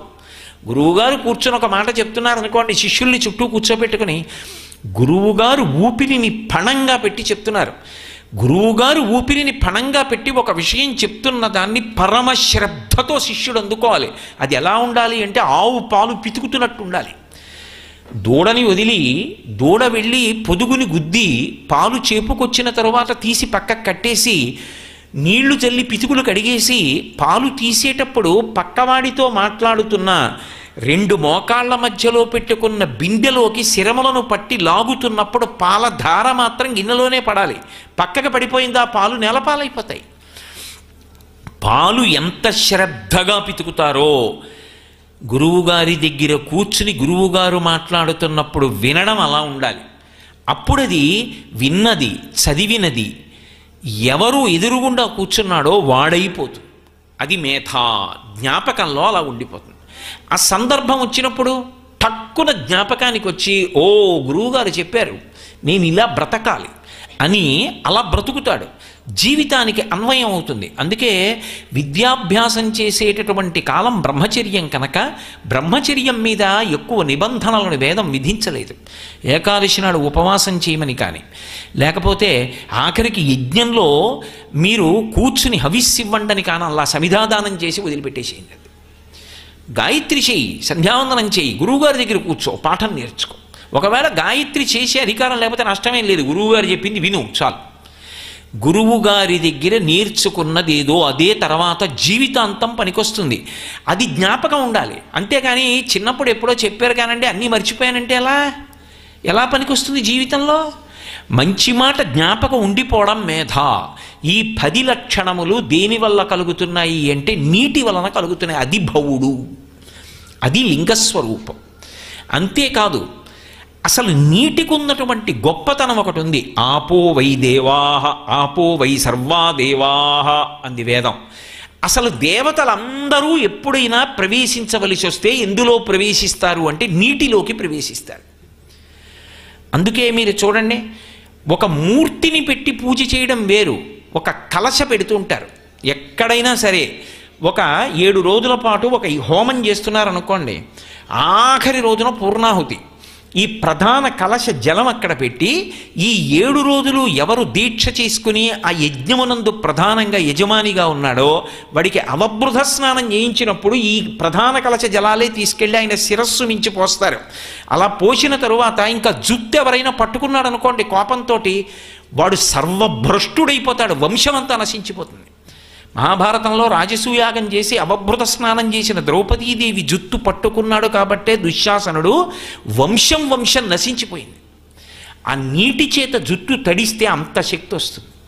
ఒక పట్టాభిషేకం చేయాలనుకోండి నీటితో చేస్తారు. ఓ సన్యాసాశ్రమం ఇవ్వాలనుకోండి తల మీద సాలగ్రామం పెట్టి నీరు పోస్తారు. చిట్ట చివర శరీరాన్ని అంత్యేష్టి సంస్కారానికి పంపించేస్తున్నారనుకోండి నీరు పోసి పవిత్రం చేసి అగ్నిహోత్రంలోకి సమర్పించేస్తారు. మా నాన్నగారు బ్రతికున్నంత కాలం అగ్నిహోత్రాన్ని పూజ చేశాడు, ఇదిగో ఇప్పుడు అగ్నిహోత్రానికే సమర్పిస్తున్నానని కొడుకు ఇచ్చేస్తాడు. ఆఖరికి జీవము లేని దాన్ని కూడా అగ్నిహోత్రములోకి పంపేటప్పుడు శౌచసిద్ధిని కల్పించేది ఏది అంటే ఆ నీరే. ఆ నీటికి అంత శక్తి ఉంది. ఆ నీటిలోకి దేవతలందరూ ప్రవేశిస్తారు. అందుకే తజ్జలాన్ అని ఒక పేరు. అందులోకి ప్రవేశించని దేవతాస్వరూపం ఉండదు. కలశ పెట్టి ఆవాహన చేస్తే అందులోకి ఏ దేవతలైనా ప్రవేశిస్తారు. అందుకే అధిష్టాన స్వరూపములన్నీ దేన్ని ఆశ్రయించి ఉంటాయి అంటే నీటిని ఆశ్రయించి ఉంటాయి. అందుకే మనకి శాస్త్రంలో ఇప్పటికీ కూడా నది అని ఉందనుకోండి, నదిని దాటితే ఆవలి ఒడ్డుకి వెళ్ళి ఆ నదికి మొక్కి నమస్కారం చేసి వెడతారు. శ్రీరామాయణంలో రామచంద్రమూర్తి సరయూ నదిని ఎంత గౌరవించాడో, సీతమ్మ గంగని దాటినప్పుడు గంగని ఎంత గౌరవించిందో మనకు అర్థమవుతుంది. అనవసరంగా ఏ మాట మన వాళ్ళు వాడరు. ప్రతి నదీ స్వరూపం కూడా నీటితోటే. నీరు లేని నది ఏమిటండి? నది అంటేనే నీరు. కానీ నీటి ప్రవాహం నదీ స్వరూపంగా ఉంటే దానికి నది అని పిలవడానికి ఒక ప్రత్యేకమైనటువంటి కారణం ఉంది. యస్మాత్ నాదం కృతవత్యః అని. అది ఒక గొప్ప నాదం చేస్తూ ప్రయాణం చేస్తూ వెళుతుంది ప్రవహిస్తూ. అది ఎలా ఉంటుంది అంటే వేదం అంది అది మేఘముల యొక్క ఆఘాతము చేత కింద పడి రాళ్ల దెబ్బలు తగులుతూ వెళుతున్నప్పుడు ఆ నాదము ఒకటి వినపడుతుంటుంది నదిలోంచి. ఆ నాదము వినపడేటట్టుగా వెడుతున్నటువంటి జల ప్రవాహము ఏది ఉన్నదో దానికి నది అని పేరు. కారణాంతరముల చేత రకరకాల పేర్లు రావచ్చు, కానీ ప్రధానంగా ఒక నదికి అంత శక్తి ఎందువల్ల వచ్చింది అంటే అది జల ప్రవాహమైనటువంటి కారణం చేత. ఒక్కొక్కచో ఒక్కొక్క నదీ ప్రవాహం ఎంతంత శక్తిని పొంది ఉంటుంది అంటే అందులో స్నానం కాదు, ఇలా తీసి ఇలా చల్లుకున్నంత మాత్రం చేత పడిపోయిన వాడు పైకెక్కుతాడు. మీరు రామాయణాన్ని గమనిస్తే గంగానది పరమశివుని యొక్క తలమించి కింద పడి ప్రవాహంగా వెళ్ళిపోతున్నప్పుడు దాంట్లో స్నానం చేయడం కుదరలేదు. దాని ప్రవాహ వేగం అలా ఉందప్పుడు. గంగ ఆవిర్భవించినప్పుడు రంగతుంగతరంగ సంఘములతో రంజిల్లు ఘోషంబుతో బంగారంబగు పొంగుతో నురగతో పువ్వాట తుంపర్లతో భంగుల్సల్పుచు జంగలించు తన బో భాగము నుండి జారన్ గంగమ్మను దల్చితే శిరమునన్ రంజిల్లుతున్ శంకర. ఆ గంగలో స్నానం చెయ్యలేకపోయారు. క్షీణే పుణ్యే మర్త్యలోకం విశంతి. ఆ పైన స్వర్గలోకాది లోకాలలో ఉన్నటువంటి దేవతా పదవులను అనుభవించినటువంటి పరమపుణ్యాత్ములు పుణ్యం పూర్తయిపోయి కింద పడిపోతున్నారు మర్త్యలోకంలో. పడిపోయిన వారు ఏం చేశారంటే దాని కింద తల పెట్టలేక భవాంగపతితంతో యం పవిత్రమితి పస్పృశు అని ఆ నీళ్లు తీసి ఇలా చల్లుకున్నారు. గంగా జలాలు చల్లుకున్నంత మాత్రం చేత వాళ్ళ పాపాలు పోయి పుణ్యాన్ని పొంది మళ్ళీ పైకి వెళ్ళిపోయారు దేవతా పదవుల్లోకి. ఒక్కొక్క జలమును అటువంటి శక్తి ఆవహించి ఉంటుంది. అందుకు కదా పరీక్షిత్ అంటాడు, అమ్మా అని పిలిచిన నరు పొమ్మా అని ముక్తి కడకు బుత్తుబట, రమ్మా నీ రూపముతో లెమ్మా నాకెదురంగ గంగ రమ్యతరంగా అంటాడు. గంగ దగ్గరికి వెళ్ళి ఎవరైనా అమ్మా అంటే చాలట, పొమ్మా అని ముక్తికి పంపిస్తుంది. అంతంత శక్తివంతములు. సనాతన ధర్మంలో నీటిని ఆశ్రయించి సమస్త దేవతలు ఉంటారు. అందులో ఈ దేవతలందరూ ఆశ్రయించి ఉండడము అనేటటువంటి విషయంలో ఒక పెద్ద పండగే ఉంది. అదే పుష్కరం. పుష్కరము అనేటటువంటి పండగ ఎందుకు వచ్చింది అంటే అసలు ఈ దేవతలందరూ కూడా నీటిలోకి వస్తారు. ఏ నీటిలోకి వస్తారు అంటే నదీ జలములలోకి ఆవాహన అవుతారు. దేని చేత? మంత్రముల కారణంగా కాదు. సాధారణంగా ఎప్పుడైనా దేవతల యొక్క ఆవాహన జరిగింది అంటే అది మంత్రబలం చేత జరుగుతుంది.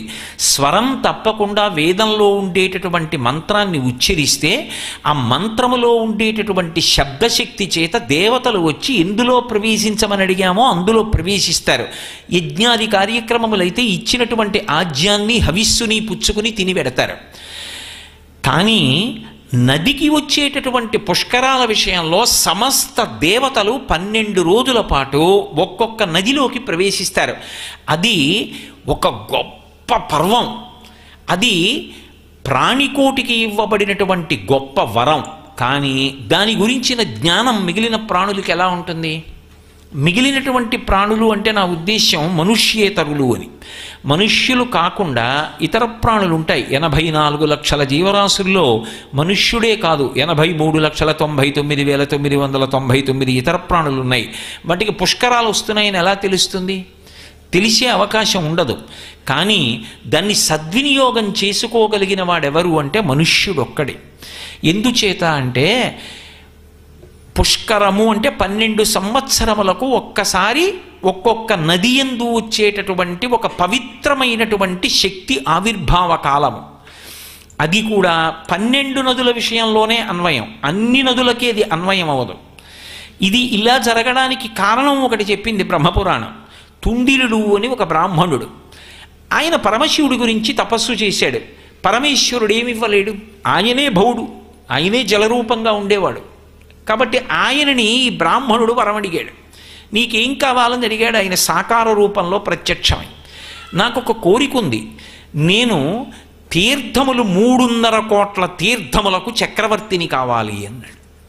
ఏమిటి తీర్థమునకున్న గొప్ప అంటే, తీర్థము నది కన్నా వేరు కాదు, కానీ తీర్థమునకు ఒక ప్రత్యేక శక్తి ఉంటుంది. అందుకే మన వాళ్ళు తీర్థయాత్ర అంటారు, దైవదర్శన యాత్ర అని ఎవరనరు.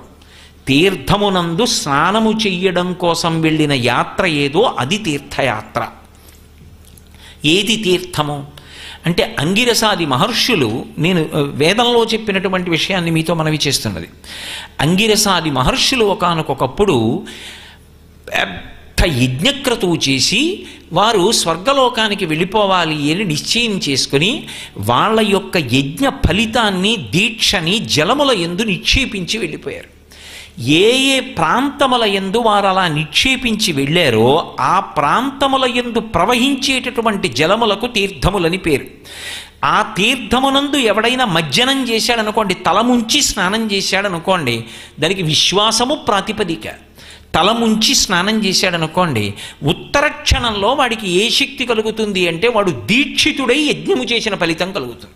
అసలు దీక్ష అన్నమాట వేదంలో అన్వయం దేనికి అంటే యజ్ఞానికి ఒక్కదానికే దీక్ష. అందుకే అవబృత స్నానం దేనికి అంటే యజ్ఞం చేసిన వాడే అవబృత స్నానం చేస్తాడు. దీక్షితుడై ఇక ఇంట్లో ఉండరు, ఇంటి నుంచి బయటికి వెళ్ళిపోయి ఏ నదీ తీరంలోనో చేస్తారు. మీరు పురాణాలు పరిశీలనం చేస్తే గొప్ప గొప్ప రాజ్యాలు కలిగిన వాళ్ళు కూడా యజ్ఞాలు ఎక్కడ చేశారు అంటే నదీ తీరంలో చేస్తారు. ఆ నదీ తీరం అంత పరమ పవిత్రమైనటువంటి ప్రదేశం. ఎందుకని అంటే అక్కడ నీరు ప్రవహించి వెడుతోంది కాబట్టి. ఆ నదీ తీరంలో యజ్ఞం చేసి యజ్ఞం పూర్తయిపోయిన తర్వాత మేళతాళాలతో ఇంటికి ఎడతారు. దీక్షితుడు అంటారు అంతకాలం. అటువంటి దీక్ష చేసినటువంటి ఫలితం, యజ్ఞం చేసిన ఫలితం దేని వలన వస్తుంది అంటే తీర్థంలో స్నానం చేయడం వల్ల వస్తుంది. స్వామి పుష్కరిణి వెంకటాచలంలో ఒక తీర్థం. అసలు వెంకటాచలం వెళ్ళిన వాడు చేయవలసిన మొదటి పని ఏమిటి అంటే పుష్కరిణి స్నానం చేయాలి, తీర్థ స్నానం చేయాలి. అలా ఎన్నో తీర్థాలు ఉన్నాయి. గంగానదికి వెళ్ళాననుకోండి, ఎన్నో ఘాట్లు ఉంటాయి. ఎన్నో ఘాట్లున్నా ఒక ఘాట్ తీర్థ సంబంధమై ఉంటుంది. ఏది తీర్థ సంబంధమై ఉన్నదో మణికర్ణికా తీర్థము అంటారు. ఆ తీర్థం దగ్గరికి వెళ్ళి చేసినటువంటి స్నానము వలన దీక్షితుడై యజ్ఞం చేసినటువంటి ఫలితము వాడి ఖాతాలోకి వెడుతోంది అని వేదం నిర్ధారిస్తోంది. ఆ స్నానం చేసి వస్తే అది దేన్ని ఆశ్రయిస్తుంది అంటే పాదముల యొక్క అడుగు భాగాన్ని ఆశ్రయిస్తుంది అని. అందుకే భాగవతంలో అజామీలోపాఖ్యానంలో ఓ మాట అంటాడు యమధర్మరాజు గారు, అసలు భాగవతుల పాదధూళి సమస్త తీర్థ సారమంచు ఎరుకలేని వారి వారి వారి వారి చెందిన వారి తొలుత కట్టి తిండు దుటలారా అంటాడు. తీర్థస్నానం చేసిన ఫలితం పాదముల యొక్క అడుగు భాగాన్ని ఆశ్రయిస్తుంది నాడీమండలాన్ని. అందుకే ఎవరైనా తీర్థయాత్ర చేసి వచ్చారనుకోండి, వెంటనే వాళ్ళు స్నానం చేసి ఉన్నారా లేదా కూడా చూడరు. ప్రయాణం పూర్తి చేసి వాహనంలోంచి దిగుతూ ఉంటేనే వాళ్ళ పాదములకో నమస్కారం చేస్తారు. ఎందుకని అంటే తీర్థమునకు అంత గొప్ప ఉంది. మళ్ళీ వెనక్కి రండి. అటువంటి తీర్థములు 300 కోట్ల తీర్థములకు నాకు చక్రవర్తిత్వం లభించాలి. నేను అటువంటి సౌభాగ్యాన్ని పొందాలి. నేనున్న ప్రదేశం అంత పవిత్రమైపోవాలి. కాబట్టి నాకు ఆ శక్తినిమ్మని పరమశివుణ్ణి వరమడిగాడు తుందిరుడు.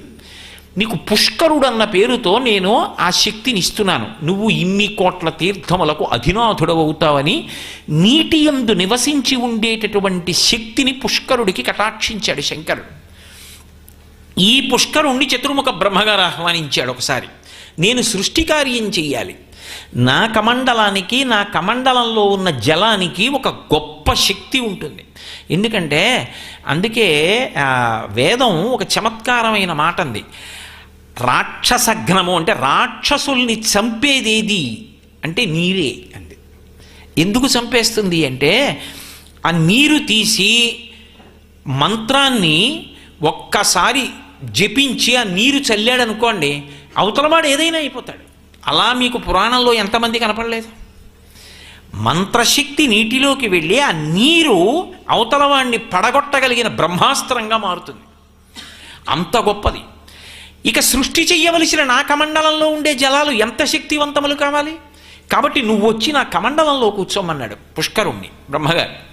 పుష్కరుడు పరమ సంతోషంగా బ్రహ్మగారి కమండలంలోకి ప్రవేశించడం కన్నా నాకు అదృష్టం ఏమిటని బ్రహ్మకమండలంలో కూర్చున్నాడు. ఆ కమండల జలాలతో ఒకప్పుడు శ్రీ మహావిష్ణువు యొక్క పాదములు కడిగాడు బ్రహ్మగారు. ఇప్పుడు అంటే వామనమూర్తి ఘట్టంలో వామనమూర్తి ఇంతంతై వటుడింతయై మరియుతానింతై అభో వీధిపై అంతై తోజిత మండలగ్రమణ కల్లంతై ప్రభారాశిపై అంతై చంద్రునకంతై ధ్రువునిపై అంతై మహర్వాటిపై అంతై సత్యపదోన్నతుండగుచ బ్రహ్మాండాంత సంవర్ధి అని పెరిగిపోతున్నప్పుడు తన పుట్టిల్లిద పొమ్మటంచునడు అజుడున్ తన్నాభి పంకేరుహంబు నిరీక్షించి నటించి ఉన్నత పదంబున్గాంచి తత్పాదచేచనముంచేస కమండలూదకములం చల్లించి తత్తోయముల్ వినివీధిన్ ప్రవహించదేవనదిగా విశ్వాత్ము కీర్తి ప్రభన్. బ్రహ్మగారు శ్రీ మహావిష్ణువు యొక్క పాదం పైకొస్తుంటే కమండలంలో నీళ్లు చేతిలో పోసుకుని నారాయణుడి పాదములు గడిగితే ఆ కమండలంలో ఉన్న నీటి శక్తి అటువంటిది ఆకాశగంగగా ప్రవహించింది అని భాగవతం. అయినప్పుడు ఆ కమండలంలో ఉన్న జలములకు అంత శక్తి కలిగింది. పుష్కరుడికి చతుర్ముఖ బ్రహ్మగారి యొక్క కమండలంలో ఉన్న జలముల యందు కూర్చోవడంలో అనురక్తి. ఎందుకని ఆయన పరమేష్ఠి, సృష్టికర్త. సృష్టికర్త అంటే ఒక గౌరవం ఉంటుంది. ఎందుకని ఆయన ఈ లోకములను సృజించినవాడు. చూడండి, ఇంట్లో మా నాన్నగారు నేను ఉన్నామనుకోండి, ఇంటికి పట్టుకొచ్చిన వాడు శుభలేఖ ఎవరి పేరు మీద రాస్తాడు? నా పేరు మీద రాయకూడదు, మా నాన్నగారి పేరు మీద రాయాలి. ఒకవేళ మా నాన్నగారు ఇంట్లో ఉన్నా లేకపోయినా, వారు ఎక్కడికన్నా తీర్థయాత్రకు వెళ్ళినా వారి పేరు మీద రాసి నాకు ఇచ్చి, బాబు మీ నాన్నగారితో కలిసి మీ అందరూ రెండని పిలవాలి, అంతేకాని మీరు రెండని మా నాన్నగారి పేరు ఎత్తలేదనుకోండి నేను వాడి ఇంటికి పెళ్ళికెళ్ళను కాదు. గౌరవం ఎవరికి? ఇంటి యజమానికి. ఆయన పేరు చెప్తే చాలు, ఇంట్లో ఉన్న కుక్క పిల్ల పేరు కూడా చెప్పక్కర్లేదు గుడికెడితే. ఇంటి యజమాని పేరు చెప్పి ఆయన యొక్క ధర్మపత్ని సమేతస్య సకుటుంబస్య సపుత్రకస్య సబాంధవస్య అన్నాను అనుకోండి, ఆయన కుటుంబం ఆయన బంధువులు అందులోకి వచ్చారు. అంతేకాని మళ్ళీ ఒక్క లిల్లీ పువ్వు గులాబ్ పువ్వు పెట్టిన పేర్లన్నీ గుళ్ళోకి వెళ్ళి చెప్పి అర్చకుడితో చెప్పించి వెనకవాడి సమయం పాడు చేయకూడదు. శాస్త్రం ఎలా చెప్పిందో అలా చేస్తే చాలు. కాబట్టి ఇప్పుడు ఒక్క యజమాని తన కుటుంబం అంతటికీ కూడా అధినాయకుడై ఉన్నాడు, అంత గౌరవం ఉంది. మరి ఈ సమస్త బ్రహ్మాండములకు సృష్టికర్త అయినటువంటి బ్రహ్మగారికి ఎంత గౌరవం ఇవ్వాలి? తండ్రికి గౌరవం ఇవ్వలేదనుకోండి, లోకం ఏముంటుంది? ఏమి చమట కొడుకురా, తన తండ్రికే తాను గౌరవం ఇవ్వడు అంటుంది. అయ్యా మీ నాన్నగారు మిమ్మల్ని ఒక్కసారి కలవమన్నారండి, ఈ ఉపకారం చేసి పెడతాడో, మా అబ్బాయి దగ్గరికి వెళ్ళి అన్నారండి, వచ్చాను.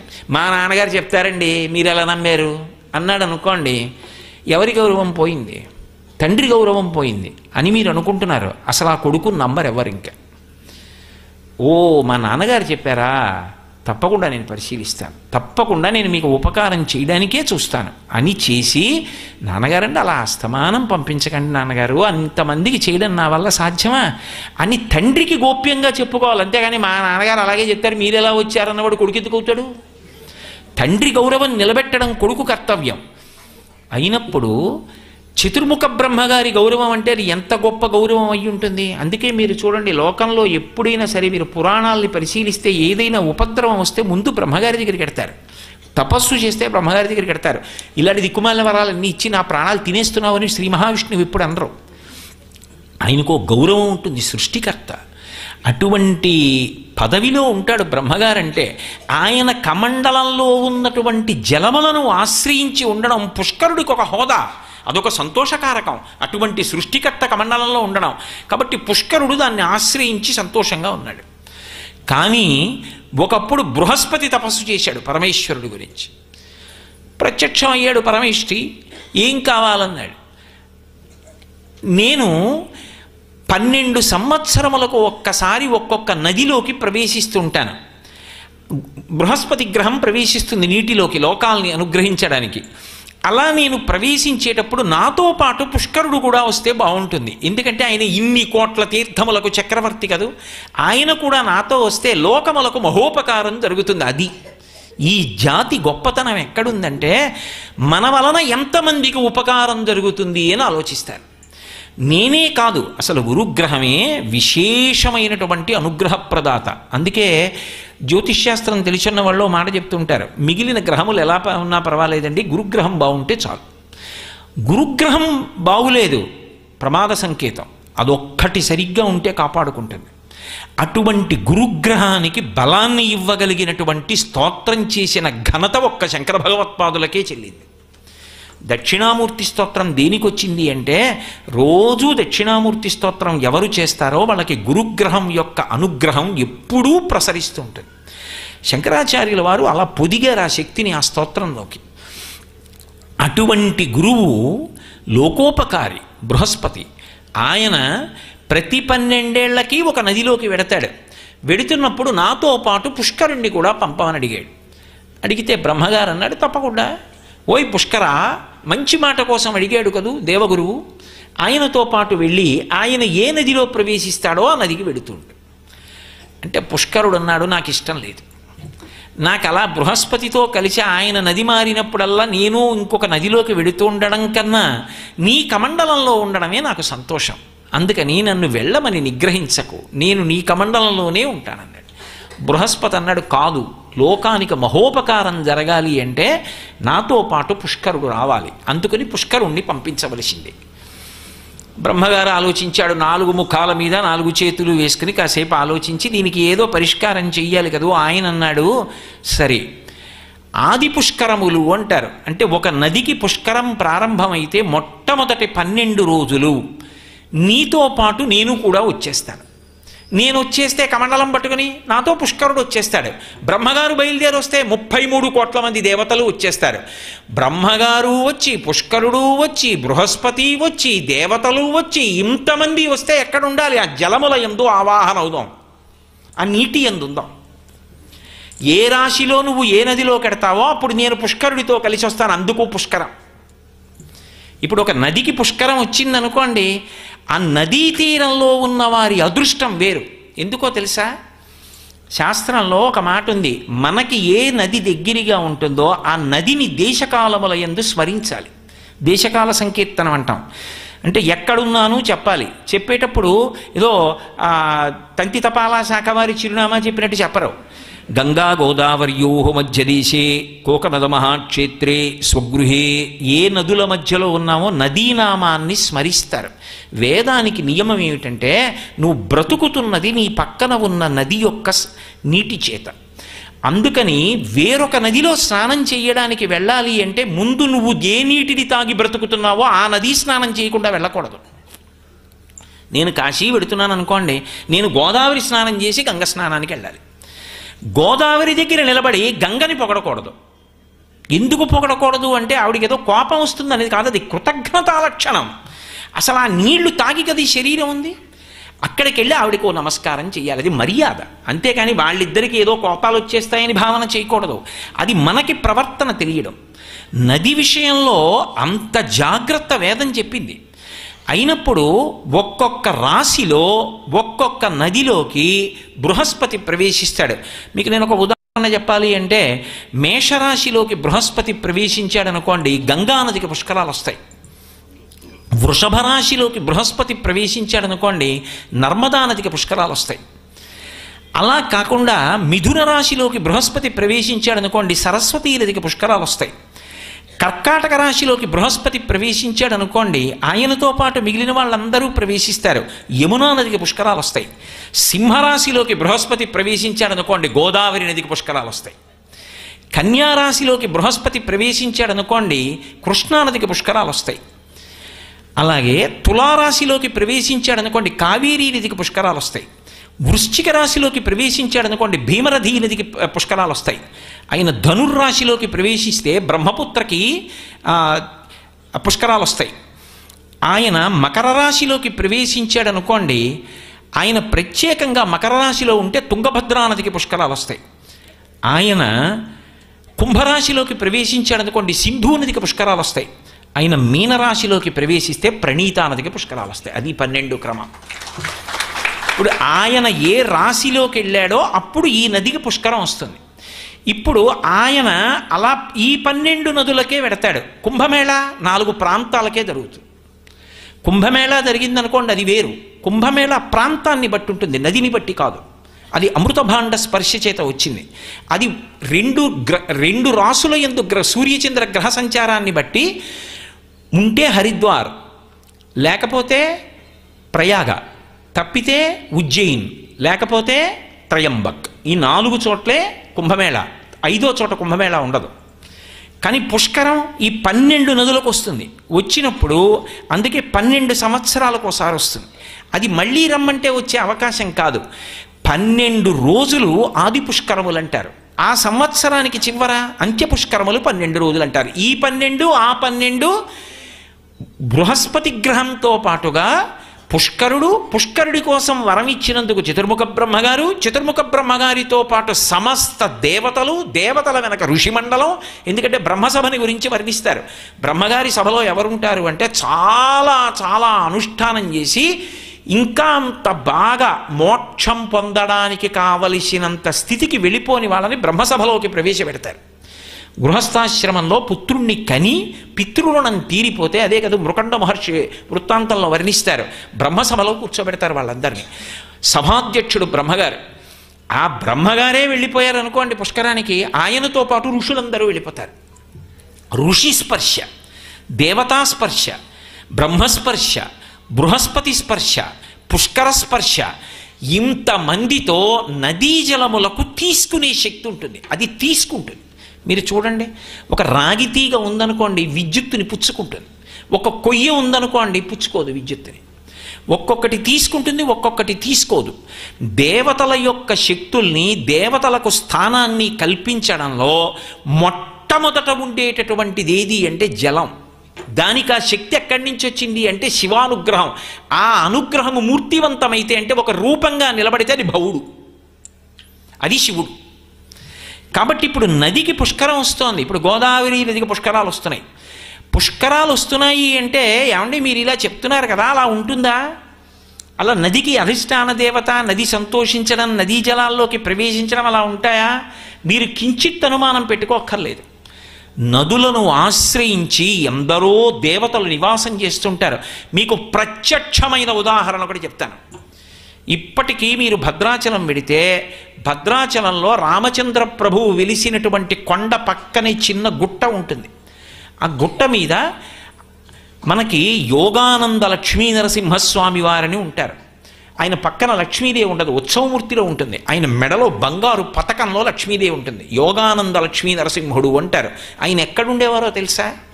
ఆయన గోదావరి నదిలో ఉండేవాడు. ఎక్కడ? పాపికొండలు అంటున్నాం. శ్రీనాథుడి యొక్క భీమఖండం చదివితే అర్థమవుతుంది. పాపికొండలు కావు, అవి పాపిడి కొండలు. ఇలా జుట్టు పాపిడి తీసి అటు ఇటు చల్లినట్టు ఆ కొండల దగ్గరికి వెళ్ళేటప్పటికి గోదావరి ఇలా చీల్తుంది కాబట్టి మధ్యలో ఉన్నదాన్ని పాపిడి కొండ అంటారు. ఆ పాపిడి కొండ దగ్గరికి పడవలు వచ్చేటప్పటికి, పూర్వం భద్రాచలం నుంచి రాజమండ్రి వరకు ఎక్కువగా పడవల మీద వచ్చి వెళ్ళేవారు.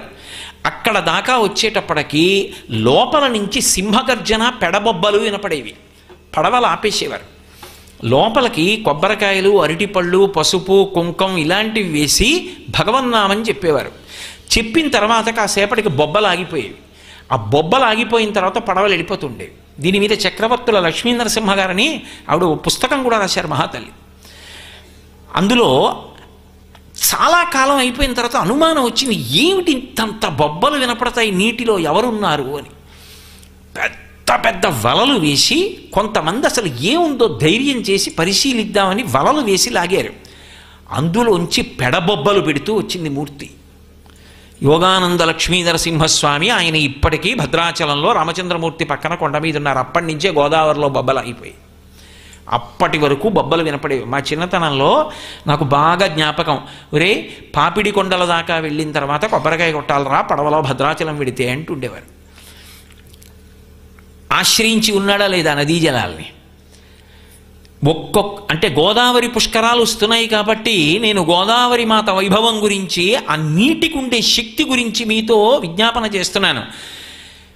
రామదాసు గారు భద్రాచల దేవాలయాన్ని నిర్మించాడు.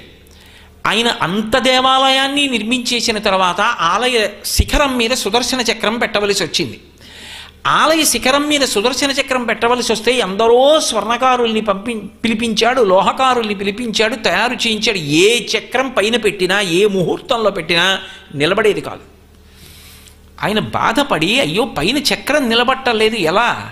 రామచంద్ర ప్రభువుని ధ్యానం చేశాడు. రామచంద్ర ప్రభువుని ధ్యానం చేస్తే ఆయనకి రామచంద్రమూర్తి స్వప్నమునందు సాక్షాత్కరించారు. సాక్షాత్కరించి ఈ క్షేత్రంలో పైన ఉండవలసినటువంటి సుదర్శన చక్రం మానవ నిర్మితము కుదరదు, దాన్ని నేను అనుగ్రహిస్తాను. రేపటి రోజున నువ్వు గోదావరిలో దిగి 2 చేతులు చాపు, అలల పడవ మీద నీకు సుదర్శన చక్రం అందుతుంది, దాన్ని ప్రతిష్ఠ చేయి, గోదావరి మాత బహూకరిస్తుంది అన్నాడు. ఆయన మరునాడు స్నానం చేసి గోదావరి నదిలో నిలబడి 2 చేతులు చాపి రామచంద్రమూర్తిని ప్రార్థన చేశారు. నీటి మీద తేలుతూ వచ్చింది సుదర్శన చక్రం. అదే ఇప్పటికీ భద్రాచల దేవాలయం శిఖరం మీద ఉంది. గోదావరి నదికి అధిష్టానం ఉన్నది, అనుగ్రహిస్తుంది అని మీరు నమ్ముతారా ఇప్పటికైనా? ఎన్ని విశేషాలంటే గోదావరి నది యొక్క జలములన్నీ కూడా చల్లగా ఉంటాయి. గుండాల అని భద్రాచలానికి చాలా దగ్గరలో గ్రామం ఉంది. అక్కడికి వెళ్ళేటప్పటికి మాత్రం గోదావరి జలాలు విపరీతమైన వేడిగా ఉంటాయి. ఎందువల్ల అంటే అక్కడ ఉష్ణకుండం ఉంది. అక్కడొక్క చోట అంత వేడిగా నీళ్లు ఎందుకుంటాయో తెలుసా? ఒకానొకప్పుడు అనంతమైన పడగలతో ఆదిశేషుడు అక్కడ కూర్చున్నాడు. ఆయన యొక్క విషపు వాయువుల చేత తప్తమైంది. ఇప్పటికీ దాని శక్తి, దాని చేత వేడిగానే ఉంటుంది నీరు. అక్కడ ఉష్ణగుండం అంటారు. ఆయన శివలింగ ప్రతిష్ఠ చేసి పూజ చేశాడు ఆదిశేషుడు. ఇప్పటికీ మీరు వెడితే శేషేశ్వరుడు అని పిలుస్తారు. శివలింగం ఉంది, ఆదిశేష ప్రతిష్ఠ. గోదావరిలో ఉష్ణకుండం ఉంది, కొద్ది కిలోమీటర్ల దూరం భద్రాచలానికి, ఎంతో దూరం కాదు. ఇంకా ఆశ్చర్యకరమైన విషయం, నదికి అధిష్టాన దేవతలు ఉన్నారు, నదులు అనుగ్రహిస్తాయి. సనాతన ధర్మంలో అందుకే నదులకు అంత పెద్ద పీట వేయబడినది అన్న నా మాటని నిర్ధారించడానికి మీకు ఉదాహరణలు చూపిస్తున్నా. పమిడిఘంటం వెంకటరమణయ్య గారు ఉన్నారు, ఇప్పటికీ అంబాసత్రం అని ఉంది భద్రాచలంలో. ఆయన మహానుభావుడు. వాళ్ళ తండ్రి గారి పేరు రామసుబ్బయ్య గారు. ఆయన భిక్షాటన చేసేవారు. భిక్షాటన చేసి బిడ్డడికి అన్నం పెట్టేవారు. ఆయన విశేషం ఏమిటంటే భిక్షాటన చేసి తీసుకొచ్చినటువంటి అన్నంతో ఎందరో అతిథుల్ని పిలిచి అన్నం పెట్టేవారు ఆయన. ఈ పిల్లవాడు తండ్రిని చూసి, ఓ ఇలా కష్టపడి భిక్షాటన చేసైనా అన్నం పెట్టాలి అనుకున్నారు.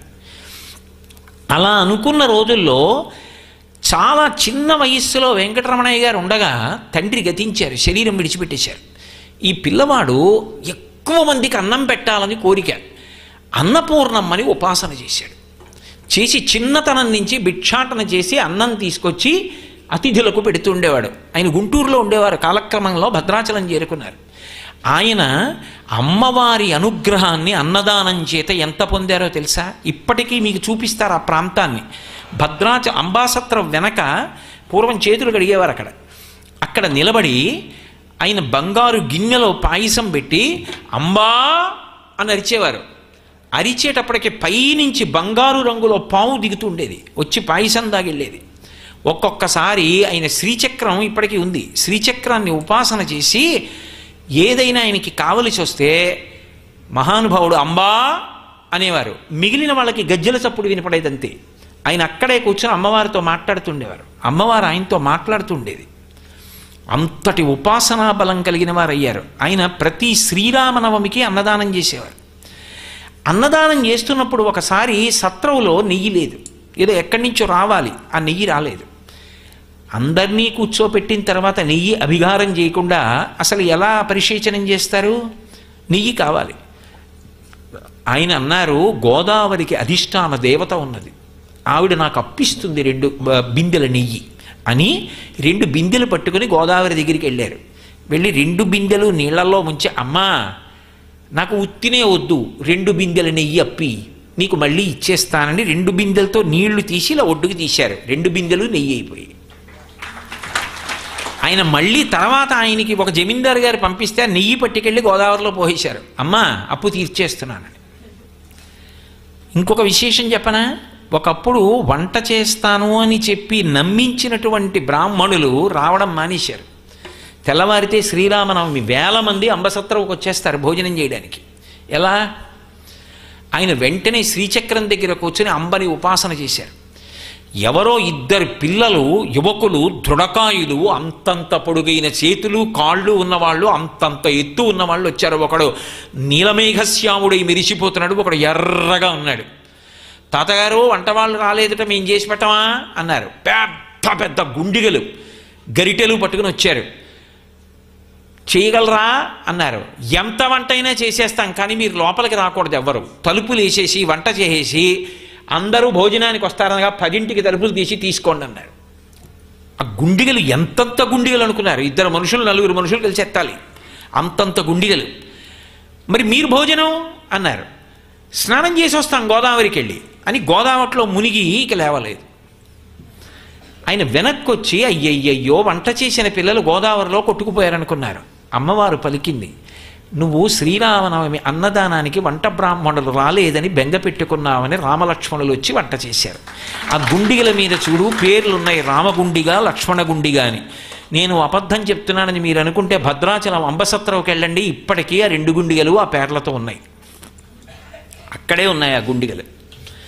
4 మనుషులు కలిస్తే తప్ప ఎత్తలేరు ఇప్పటికీ.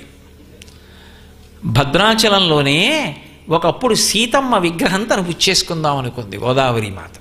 ఆవిడికి ఎందుకో ముచ్చట పుట్టింది, సీతమ్మని నేను తీసుకుపోతాను, నా దగ్గర పెట్టుకుంటాను అమ్మవారిని అనుకుంది. దండయాత్రకు వచ్చారు భిన్న విశ్వాసం వారు. వస్తే విగ్రహాలు ఎత్తుకుపోతారేమో అని ఉత్సవమూర్తులన్నీ తీసుకెళ్ళి గోదావరి నదిలో రాళ్ల కింద దాచారు. పాప రామానుజాచార్యులు వారిని అర్చకస్వామి ఉండేవారు. ఆయన ఏదో మొత్తానికి ముందు ఓ చిన్న మట్టి గోడలా కట్టి అసలు మూర్తుల్ని రక్షించి వాటి స్థానంలో వేరు మూర్తుల్ని పెట్టారు. వచ్చిన వాళ్ళు అవే నిజమైన మూర్తులు అనుకుని వాటిని బదలగొట్టారు. ఇప్పటికీ మ్యూజియంలో పెట్టారు ఆ బదలగొట్టిన మూర్తుల్ని. ఆ తర్వాత గోడ తీసేసి వెనక ఉన్న మూర్తులకు ఆరాధన చేశారు. ఉత్సవమూర్తుల్ని తెచ్చుకుందామని ఆయన నదికి వెళ్ళారు. ఈయన ఇలా దగ్గరికి వెళ్ళేటప్పటికీ గోదావరి ఒక్కసారి పొంగి రామచంద్రమూర్తిని, లక్ష్మణస్వామిని, సీతమ్మని తనలోకి తీసుకుపోయింది. ఉత్సవమూర్తుల్ని తీసుకుపోయింది గోదావరి మాత, నాకు ఇస్తావా ఇవ్వవా అని ఆయన హఠం చేసి, నేను ఈ ఒడ్డును నిరాహార దీక్ష చేస్తా, ఒక బ్రాహ్మణుడు అన్నం తినని పాపం నీ ఖాతాలో పడిపోతుంది ఇవ్వకపోతే అని హఠం చేసి కూర్చున్నారు. 1 రోజు అయిపోయింది, 2 రోజులు అయిపోయింది. అకస్మాత్తుగా ఈ పడవలు నడిపేవాళ్ళు పరిగెత్తుకొచ్చారు. వచ్చి, అయ్యా మేము ఇక్కడున్నాం, రమ్మను రామానుజాచార్యుల వారిని, మేము ఇక్కడున్నాం, రమ్మను రామానుజాచార్యుల వారిని మాటలు వినపడుతున్నాయి గోదావరిలోంచి, రెండని పడవలో తీసుకెళ్లారు. తీసుకెళ్ళి వాళ్ళు దూకి ఆ మాటలు వినపడుతున్న చోట వెతికితే రామలక్ష్మణుల విగ్రహాలు కనపడ్డాయి, సీతమ్మ కనపడ్డా. కనపడకపోతే అయ్యయ్యో ఇదేమిటి కనపట్టలేదు అని బెంగ పెట్టుకుని రామలక్ష్మణుల విగ్రహాలే తీసుకొచ్చారు. తీసుకొచ్చి భద్రాచలంలో కళ్యాణం చేద్దామంటే సీతమ్మ విగ్రహం లేదు. ఎలా సీతమ్మ విగ్రహం దొరకట్లేదు, గోదావరి మాత ఇవ్వలేదని ఆయన మళ్ళీ గోదావరిని కూర్చోడానికి వెళ్ళారు. రామచంద్రమూర్తి రాత్రి కనపడన్నారు, సీతమ్మని గోదావరమ్మ ఇవ్వదుట, ఆవిడ సీతమ్మని తన దగ్గరే పెట్టుకోవాలనుకుంటోంది, అందుకని ఇవ్వనంది. ఒక పని చెయ్యి, ఇక్కడికి దగ్గరలో కోట ఉన్నది, ఆ కోటలో ఉన్నటువంటి దేవాలయంలో సీతమ్మని తీసుకురా, ఆవిడే ఇక పైనుంచి కళ్యాణంలో మూర్తి అన్నారు. వెళ్ళి అర్చకులు తీసుకొచ్చారు. సరే దొంగతనం తీసుకొచ్చారు, అదంతా ఓ పెద్ద కథ అనుకోండి. మళ్ళీ ఇప్పటికీ సీతారామ కళ్యాణంలో సీతమ్మ ఆవిడే, అసలు సీతమ్మ గోదావరిలో ఉంది ఇప్పటికీ. గోదావరి మాత తీసుకుంది. నదులకు అధిష్టానములు ఉంటాయని చెప్పడానికి నేను చెప్పిన ఇవి చాలా, ఇంకా చెప్పాలా? నదులు అంత తేలిక విషయాలు కావు. వేదం అందుకే నది పేరు చెప్తే 2 చేతులు ఎత్తి నమస్కారం చేసింది. నది బతికిస్తుంది, నది కోరిక తీరుస్తుంది. నది ఇన్ని కోట్ల మంది దేవతలకి ఆవాహన పలుకుతుంది, స్వాగతం పలుకుతుంది. అందుకే ఆ పుష్కర కాలమునందు ఎవరు వెళ్ళి స్నానం చేస్తారో వాడు దేశాన్ని కాలాన్ని సద్వినియోగం చేసుకున్నవాడు. ఎందుకని? ఏదో గోదావరి పరివాహక ప్రాంతంలో నేనున్నాను అనుకోండి, సద్వినియోగం చేసుకున్నాను అన్న మాటకు అర్థం ఏమిటి? ఆ కాలమునందు అన్ని కోట్ల మంది దేవతలు ఆ నదిలోకి ప్రవేశిస్తే అప్పుడు వెళ్ళి నేను ఒక్క స్నానం చేశాను అనుకోండి, శాస్త్రం అంది యజ్జన్మ కృతం పాపం, జన్మ ప్రారంభం నుంచి చేసిన ఎన్ని పాపములైనా ఒక్కొక్క కాలం అలా ఉంటుంది. చూడండి, రిపబ్లిక్ డే వస్తోంది, కారాగారంలో సద్బుద్ధి కలిగిన వారిని కొంతమంది ఖైదీల్ని విడిచిపెట్టేస్తున్నాం అంటుంది ప్రభుత్వం. అలాగే దేవతలు కూడా ఏం చేస్తారంటే మంచి బుద్ధి కలిగి ఇప్పుడు భగవంతుని యందు విశ్వాసం కలిగి పుష్కరాల్లో స్నానం చేసిన వాడు చేసిన పాపాలు తీసేస్తాం. నువ్వెందుకు గుడ్డలు బాదుకుంటావు? వాళ్ళు అనుగ్రహించారు, మనం అనుగ్రహించట్లా?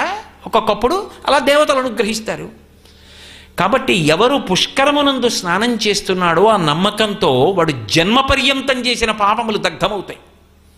వాడు స్త్రీయా పురుషుడా సంబంధం లేదు. 2 పితృదేవతలు తరిస్తారు.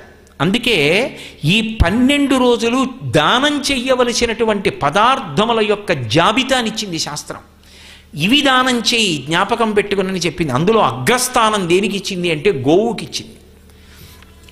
పుష్కరముల యందు నదీ తీరంలో పూజ చేసి గోదానం చేయడం అంత గొప్ప విశేషం. కొన్ని వస్తువులు చెప్పారు.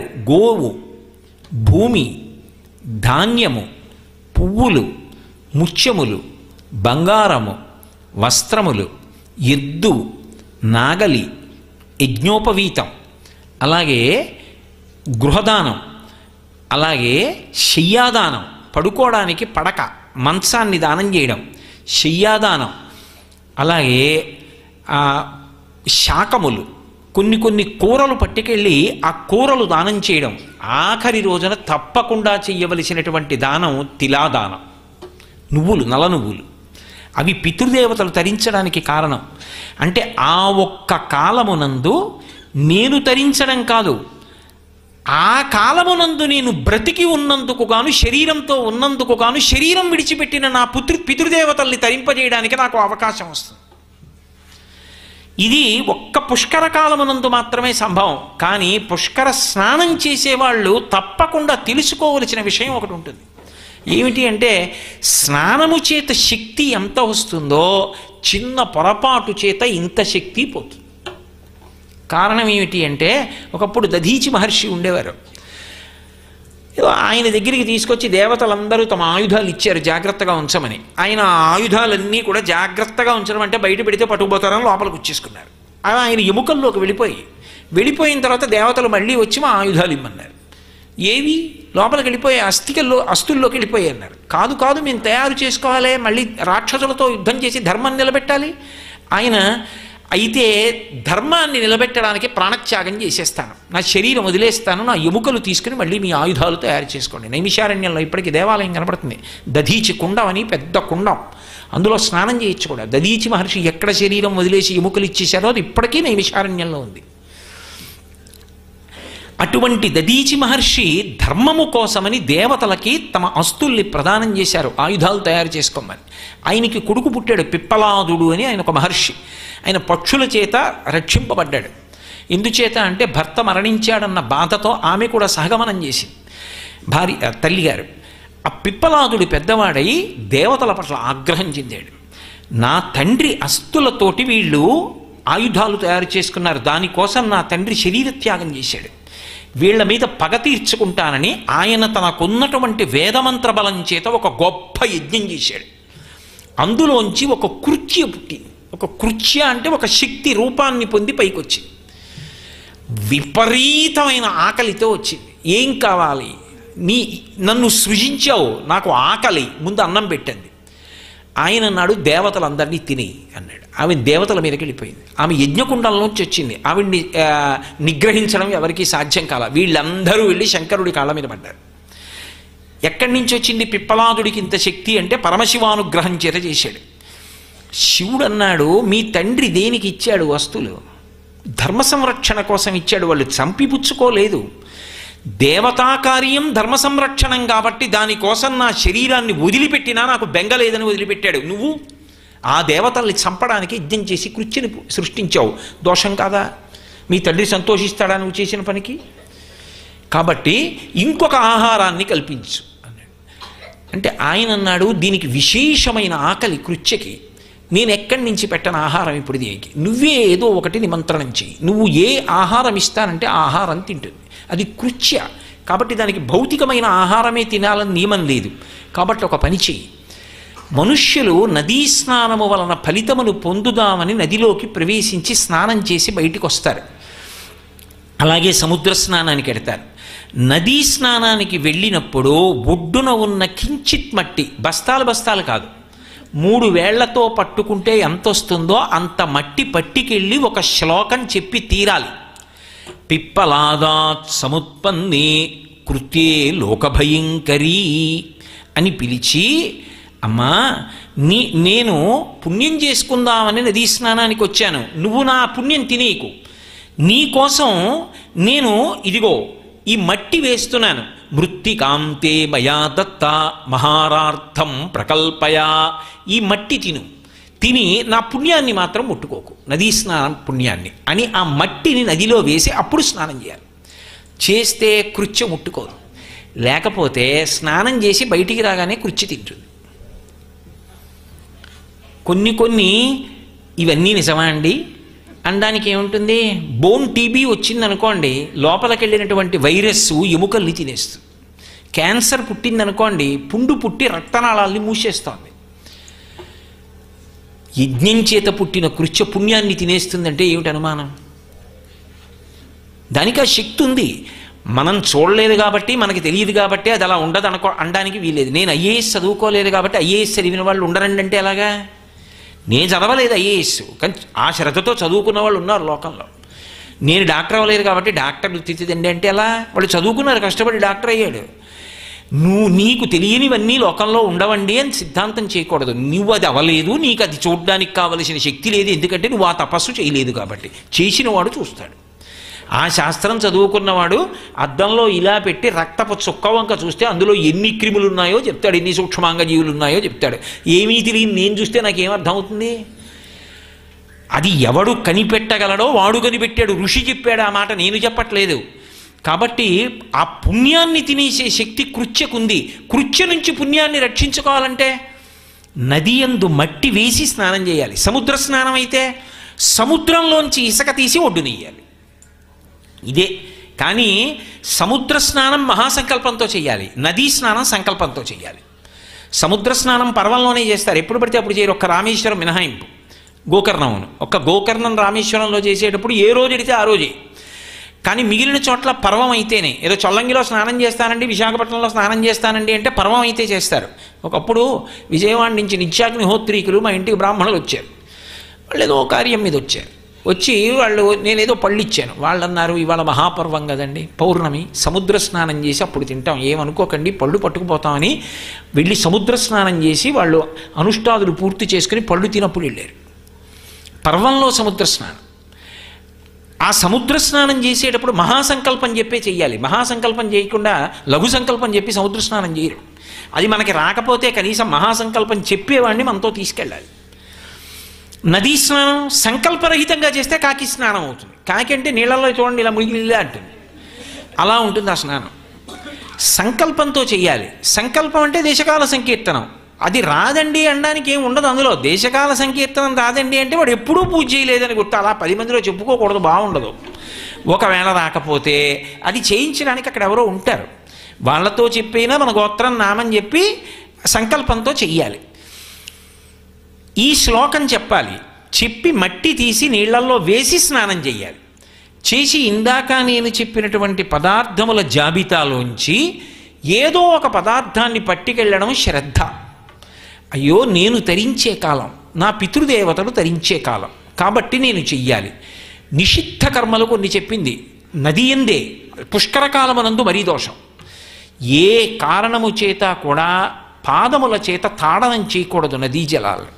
స్నానం కోసం తప్పదు, లోపలికి ప్రవేశించినప్పుడు పాదాలు పెడతాం, కానీ కాళ్ళతో నీటిని తన్నడం కానీ నీటితో గట్టిగా తొక్కుతూ పైకి నీళ్లు పొటమరించేటట్టుగా నడవడం కానీ చేయకూడదు.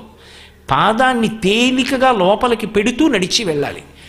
ఏ కారణం చేత కూడా మూత్రపురీషములు నది యందు విసర్జించకూడదు. అలాగే నదిని నిందించడం కానీ చౌక చేసి మాట్లాడడం కానీ నీకు విశ్వాసం లేకపోతే పీడాపోయేది. 10 మంది విశ్వాసం పాడైపోయేటట్టుగా నది ఒడ్డున నిలబడి నదిని తిరస్కరించి నది యొక్క ప్రభావమును తక్కువ చేసి ప్రసంగం చేయకూడదు. ఇలా పుష్కరాలు వస్తున్నాయి అంటే మీరు ఒక్కటి జ్ఞాపకం పెట్టుకోండి, అది ప్రజలకే కాదు, అది ఏ ప్రాంతమునందు పుష్కరాలు వస్తున్నాయో ఆ ప్రాంతమునకంతటికీ సౌభాగ్యం. ఇంతమంది దేవతలు నదీ జలాన్ని అధివసించి ఉంటే ఆ సమయంలో అక్కడ జరిగినటువంటి క్రతువులు ఎంత ఫలితాన్ని ఆవిష్కరిస్తాయి. అన్ని క్రతువులు జరిగితే సంతోషించినటువంటి దేవతలు ఆ ప్రాంతము అభివృద్ధి చెందడానికి, దుర్నిరీక్షం అవ్వడానికి ఎంత సావకాశాన్ని కల్పిస్తారు. అందుకే పూర్వం పరిపాలకులు పుష్కరాలు వస్తున్నాయి అంటే అంత జాగ్రత్త పడి అన్ని యజ్ఞయాగాది క్రతువులు జరగడానికి, అంతగా దేవతారాధనలు జరగడానికి నదీ పరివాహక ప్రాంతంలోనూ చుట్టుపక్కల ఉండేటటువంటి దేవాలయాల యొక్క విశేషాల్ని వివరించేవారు. ఎందుకని ఆ సమయంలో విశేష ఫలితం దాన్ని అనుభవించాలి. మీకు నేను ఒక్క మాట చెప్తాను, మీకు అర్థం అవుతుంది ఎందుకని ఉంటుంది అలాగాని. సాధారణంగా సూర్యప్రతిష్ఠ చేసిన శివాలయం ఉందనుకోండి, దానికి 4 దిక్కుల చంద్రప్రతిష్ఠ చేసిన ఆలయాలు ఉంటాయి శైవాగమాల్లో. అదో విచిత్రం. పూర్తి శైవాగమం ప్రకారం స్వయంభూ వెలిచిందనుకోండి, శైవాగమం ప్రకారం ఉండవలసిన దేవాలయాలు చుట్టూ ఉంటాయి. అదో విచిత్రం శివాలయ వ్యవస్థలో. మధ్యార్జునం అని తమిళనాడులో ఒక క్షేత్రం ఉంది. మధ్యార్జునంలో మనకి శ్రీశైలంలో ఎలా మద్ది చెట్టు ఉందో తెల్ల మద్ది చెట్టు, అలాగే అక్కడ కూడా ఓ తెల్ల మద్ది చెట్టు ఉంది. అది స్థలవృక్షం. వాళ్ళు ఎంత జాగ్రత్తగా రక్షిస్తారంటే గోడ కట్టి గేటు వేసి తాళం వేసేస్తారు. నేను వెళ్ళినప్పుడు ఆ క్షేత్రం చంద్రశేఖరేంద్ర సరస్వతి మహాస్వామి వారికి ప్రాణం మధ్యార్జునం అంటే. నేను ఆ క్షేత్రం దర్శనానికి వెళ్ళినప్పుడు కామకోటి పీఠం వారితోటి చెప్పిస్తే అప్పుడు గేటు తీసే చెట్టు దగ్గరికి తీసుకెళ్ళారు. అంత జాగ్రత్తగా కాపాడుకుంటారు స్థల వృక్షాన్ని. అది శివస్వరూపం. నమో వృక్షేభ్యో సితవపుహు అంటారు శంకరభగవత్పాదులు. అలాగే ఉంటుంది తెల్లగా తెల్ల మద్ది చెట్టు. ఇప్పుడు శ్రీశైలంలో ఉంది, చక్కగా దానికి పెద్ద వేది కట్టి ఉంచారు. 5 కాశీ పట్టణాలు ఉన్నాయి అని చెప్పింది భీమఖండం. శ్రీనాథకృతమైన భీమఖండంలో 5 కాశీ పట్టణాలు ఉన్నాయండి. ఈ 5 దర్శనం అంత గొప్పది. ఇక పుష్కర సమయంలో అందున గోదావరి మధ్యలో ఉందో కాశీ. ఎలా అంటే ఒక కాశీ వారణాసి, 2వది కేదార్నాథ్, 3వది శ్రీశైలం, 4వది శ్రీకాళహస్తి, 5వది పత్తిసీమ అంటారు, పట్టిసం అంటాం, పట్టిసం. అది దేవకూటము అంటారు. గోదావరిది మధ్యలో ఉంది కొండ, దాన్ని దేవకూటం అంటారు. అంటే దేవతలందరూ అక్కడికి వస్తారని దాని మీద విరిచి ఉంటాడు స్వామి. అది పట్టిసం, అది 5వ కాశీ.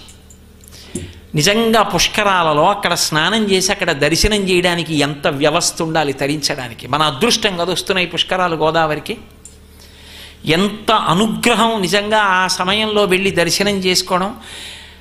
గంగలో స్నానం చేసి కాశీ దర్శనం, పుష్కరాల సమయంలో గోదావరి స్నానం చేసి 5 కాశీలలో ఒక కాశీ చూడడానికి అనుగ్రహం. 5 కాశీ పట్టణాల్లో ఒక కాశీ పట్టణం గోదావరి మధ్యలోకి వచ్చి వెలిసింది. పైగా గోదావరికి ఉన్నటువంటి విశేషం అంటే గౌతమీ గంగా అంటారు. 2 పరమశివ జటాజూటంలోంచే వచ్చాయి. ఒకటి భగీరథుడు ప్రార్థన చేస్తే వచ్చి 3గా ప్రవహించింది. మందాకిని, భాగీరథి, భోగవతి అని 3 పేర్లతో, ఒకటి ఆకాశగంగా, ఒకటి భూమి మీద, ఒకటి పాతాళ గంగగా ప్రవహించింది.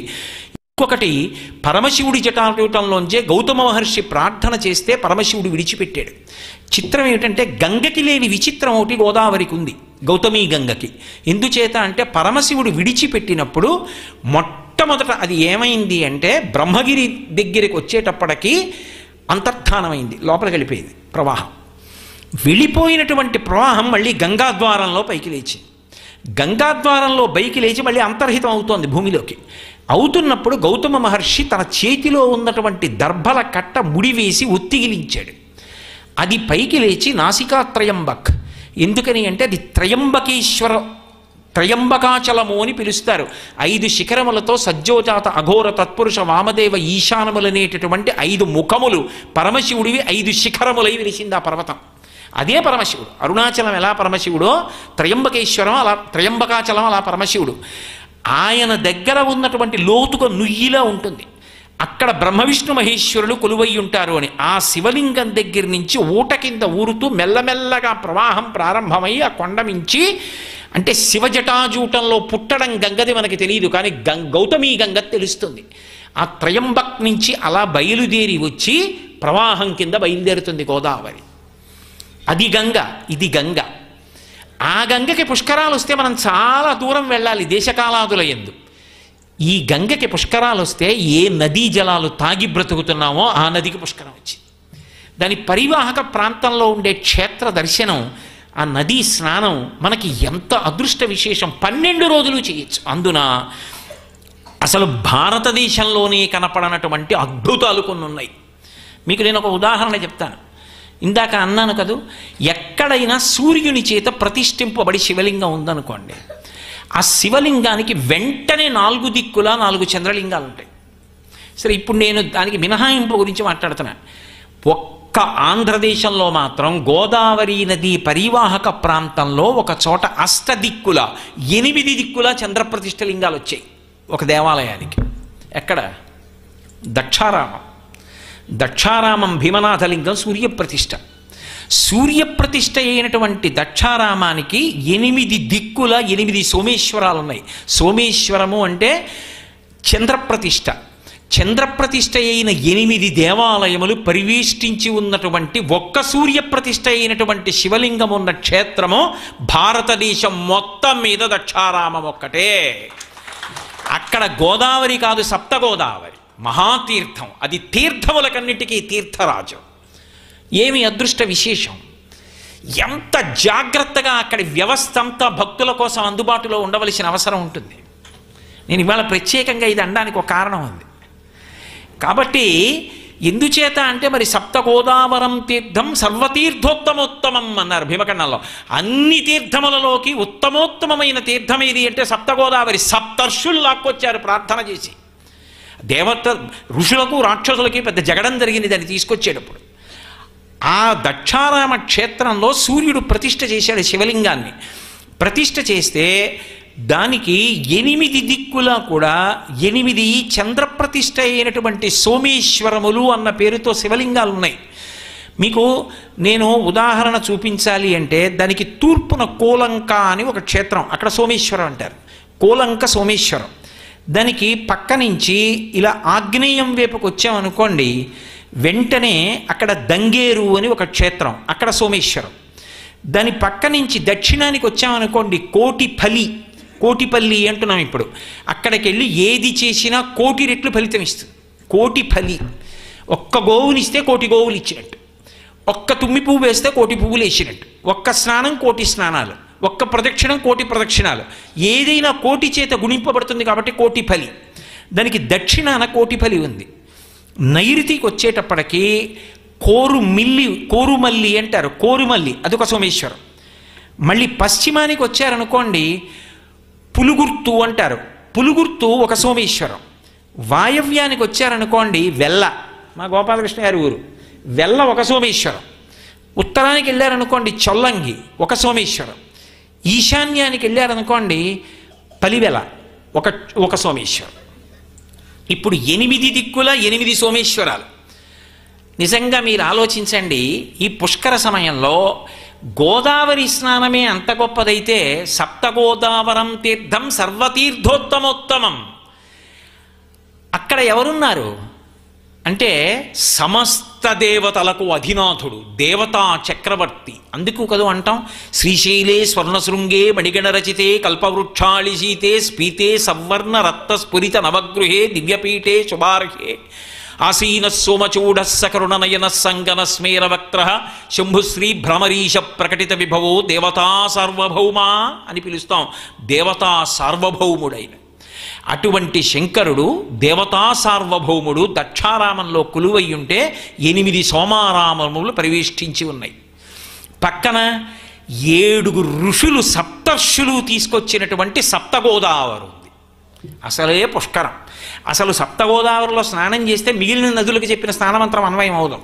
అక్కడికి వెడితే ప్రత్యేకంగా ప్రార్థన చేస్తారు. నమస్తే భీమనాథాయ సప్తగోదావరాంభసే. భవస్వరూపం కదూ ఈ సప్తగోదావరి, నువ్వే భీమనాథ. ఎందుకంటే అక్కడ మెట్లుంటాయి, అక్కడ ప్రవహిస్తూ ఉంటుంది. ఇలా వెనక్కి తిరిగి చూస్తే భీమనాథుడి లింగం కనబడుతూ ఉంటుంది. నమస్తే భీమనాథాయ సప్తగోదావరాంభసే పాపాం ధనగ్నయే తుభ్యం. ఏదో మజ్జనామి హరత్వయీ, నేను నీయందే మునుగుచున్నాను హరా అంటూ ఆ నీరు ఇంకొకటి కాదు, ఆ సప్తగోదావరి నువ్వే. పాపాం ధనగ్నయే తుభ్యం. ఇది పాపములు అనబడేటటువంటి ఇంధనమునకు అగ్ని. అక్కడ బోలెడంత పెట్రోల్ ఉందనుకోండి, అగ్గిపుల్లి లాగిస్తే భగ్గున పడిపోతుంది. పాపములకు ఇంధనము వంటిది, పాపమనబడేటటువంటి ఇంధనమునకు అగ్ని వంటిది సప్తగోదావరి. అటువంటి సప్తగోదావరిలో పుష్కరాల్లో స్నానం చేసి దక్షారామ క్షేత్రంలో ఒక్కసారి స్నానం చేసి దర్శనం చేసుకొని ఒక్కరోజు ప్రయాణంలో 8 సోమక్షేత్రాలని చూడొచ్చు. 8 దిక్కుల ఉన్నటువంటి క్షేత్రాలని చూసి వెళ్ళాడనుకోండి, అది పుష్కరం. సప్తగోదావరి ఇన్ని చోట్ల కోటిపల్లి దగ్గర మరి గోదావరి కనపడుతుంది. స్నానం చేసి 8 ప్రదక్షిణం చేశాడనుకోండి, అసలు భారతదేశంలో ఎక్కడా లేనటువంటి అద్భుతం ఒకటి గోదావరి పుష్కరాల్లో మనకు యోగ్యముగా ఉన్నది. కానీ తెలియాలా వద్దా? అందరికీ తెలియాలా? అది అలా ఉండడం ఒక ఎత్తు, అలా వెళ్ళి దర్శనాలు చేసుకుని వెళ్ళడానికి, అలా స్నానాలు చేయడానికి వ్యవస్థ ఉండాలా? దానికి కావలసినటువంటి సదుపాయం ఉండాలా? ఇది దేశకాలముల యందు నియతి కాలమే ఉంటుంది. ఏదో ఎప్పటికీ ఉంటుందండి అంటే పర్వాలేదు, కొంతకాలమే ఉంటుంది. ఉన్నప్పుడు ఆ లోపల మరి అందరం ఆ అవకాశం అందిపుచ్చుకునే అవకాశం ఉండాలి. ఆ అదృష్టాన్ని మనం పొందాలి. పక్కన ఉన్న నది, ఈ సప్తధాతువులు ఆవిడ వల్లే కదండి ఏర్పడ్డాయి. ఆ నది వంక చూస్తే ఒళ్ళు పులకరిస్తుంది. అమ్మా నీ అనుగ్రహంతో కదమ్మా అన్నం తింటున్నా, నీ వల్ల కదమ్మా పంట పండింది, ఈ నీరు కదమ్మా తాగి శరీరం ఇంత పెరిగింది, ఈ నీరు తాగి కదమ్మా విషయాలు జ్ఞాపకం ఉన్నాయి, అమ్మా నీకు నమస్కారం అంటాం గోదావరి కనబడితే. అందుకే భీమఖండంలో మాట అంటారు, గోదావరి గోదావరి గోదావరి అనిడి గుణవంతునకున్ గోదావరి తల్లి చేకూర్చదవమ్మ భవ్య శుభములెల్లన్ అంటారు. రోజుట నిద్రలేచి ఒక్కసారి గోదావరి గోదావరి గోదావరి అంటే చాలు, వాడికి కావలసిన సమస్త శుభములను ఆ గోదావరి నదికి అధిష్టానమైనటువంటి తల్లి చేకూరుస్తుంది. అంతటి అదృష్టహేతువు అటువంటి గోదావరి. అటువంటి గోదావరి నదికి పుష్కరాలు వస్తుంటే ఆ పుష్కరాలు అనుభవించడం అంటే, ఇంతమంది దేవతల అనుగ్రహాన్ని పొందడం అంటే మాటలండి. అది శరీరంతో ఉండడం ఒక అదృష్టం. ఆ పుష్కరాలు రావడానికి కొద్ది కాలం ముందే శరీరం వదిలిపెట్టిన వాడికి ఆ అదృష్టం ఏది పాపం? శరీరంతో ఉన్నాం ఒకటి, ఈ ప్రాంతంలో ఉండి ఆ నదీ జలాలు తాగి బ్రతికాం.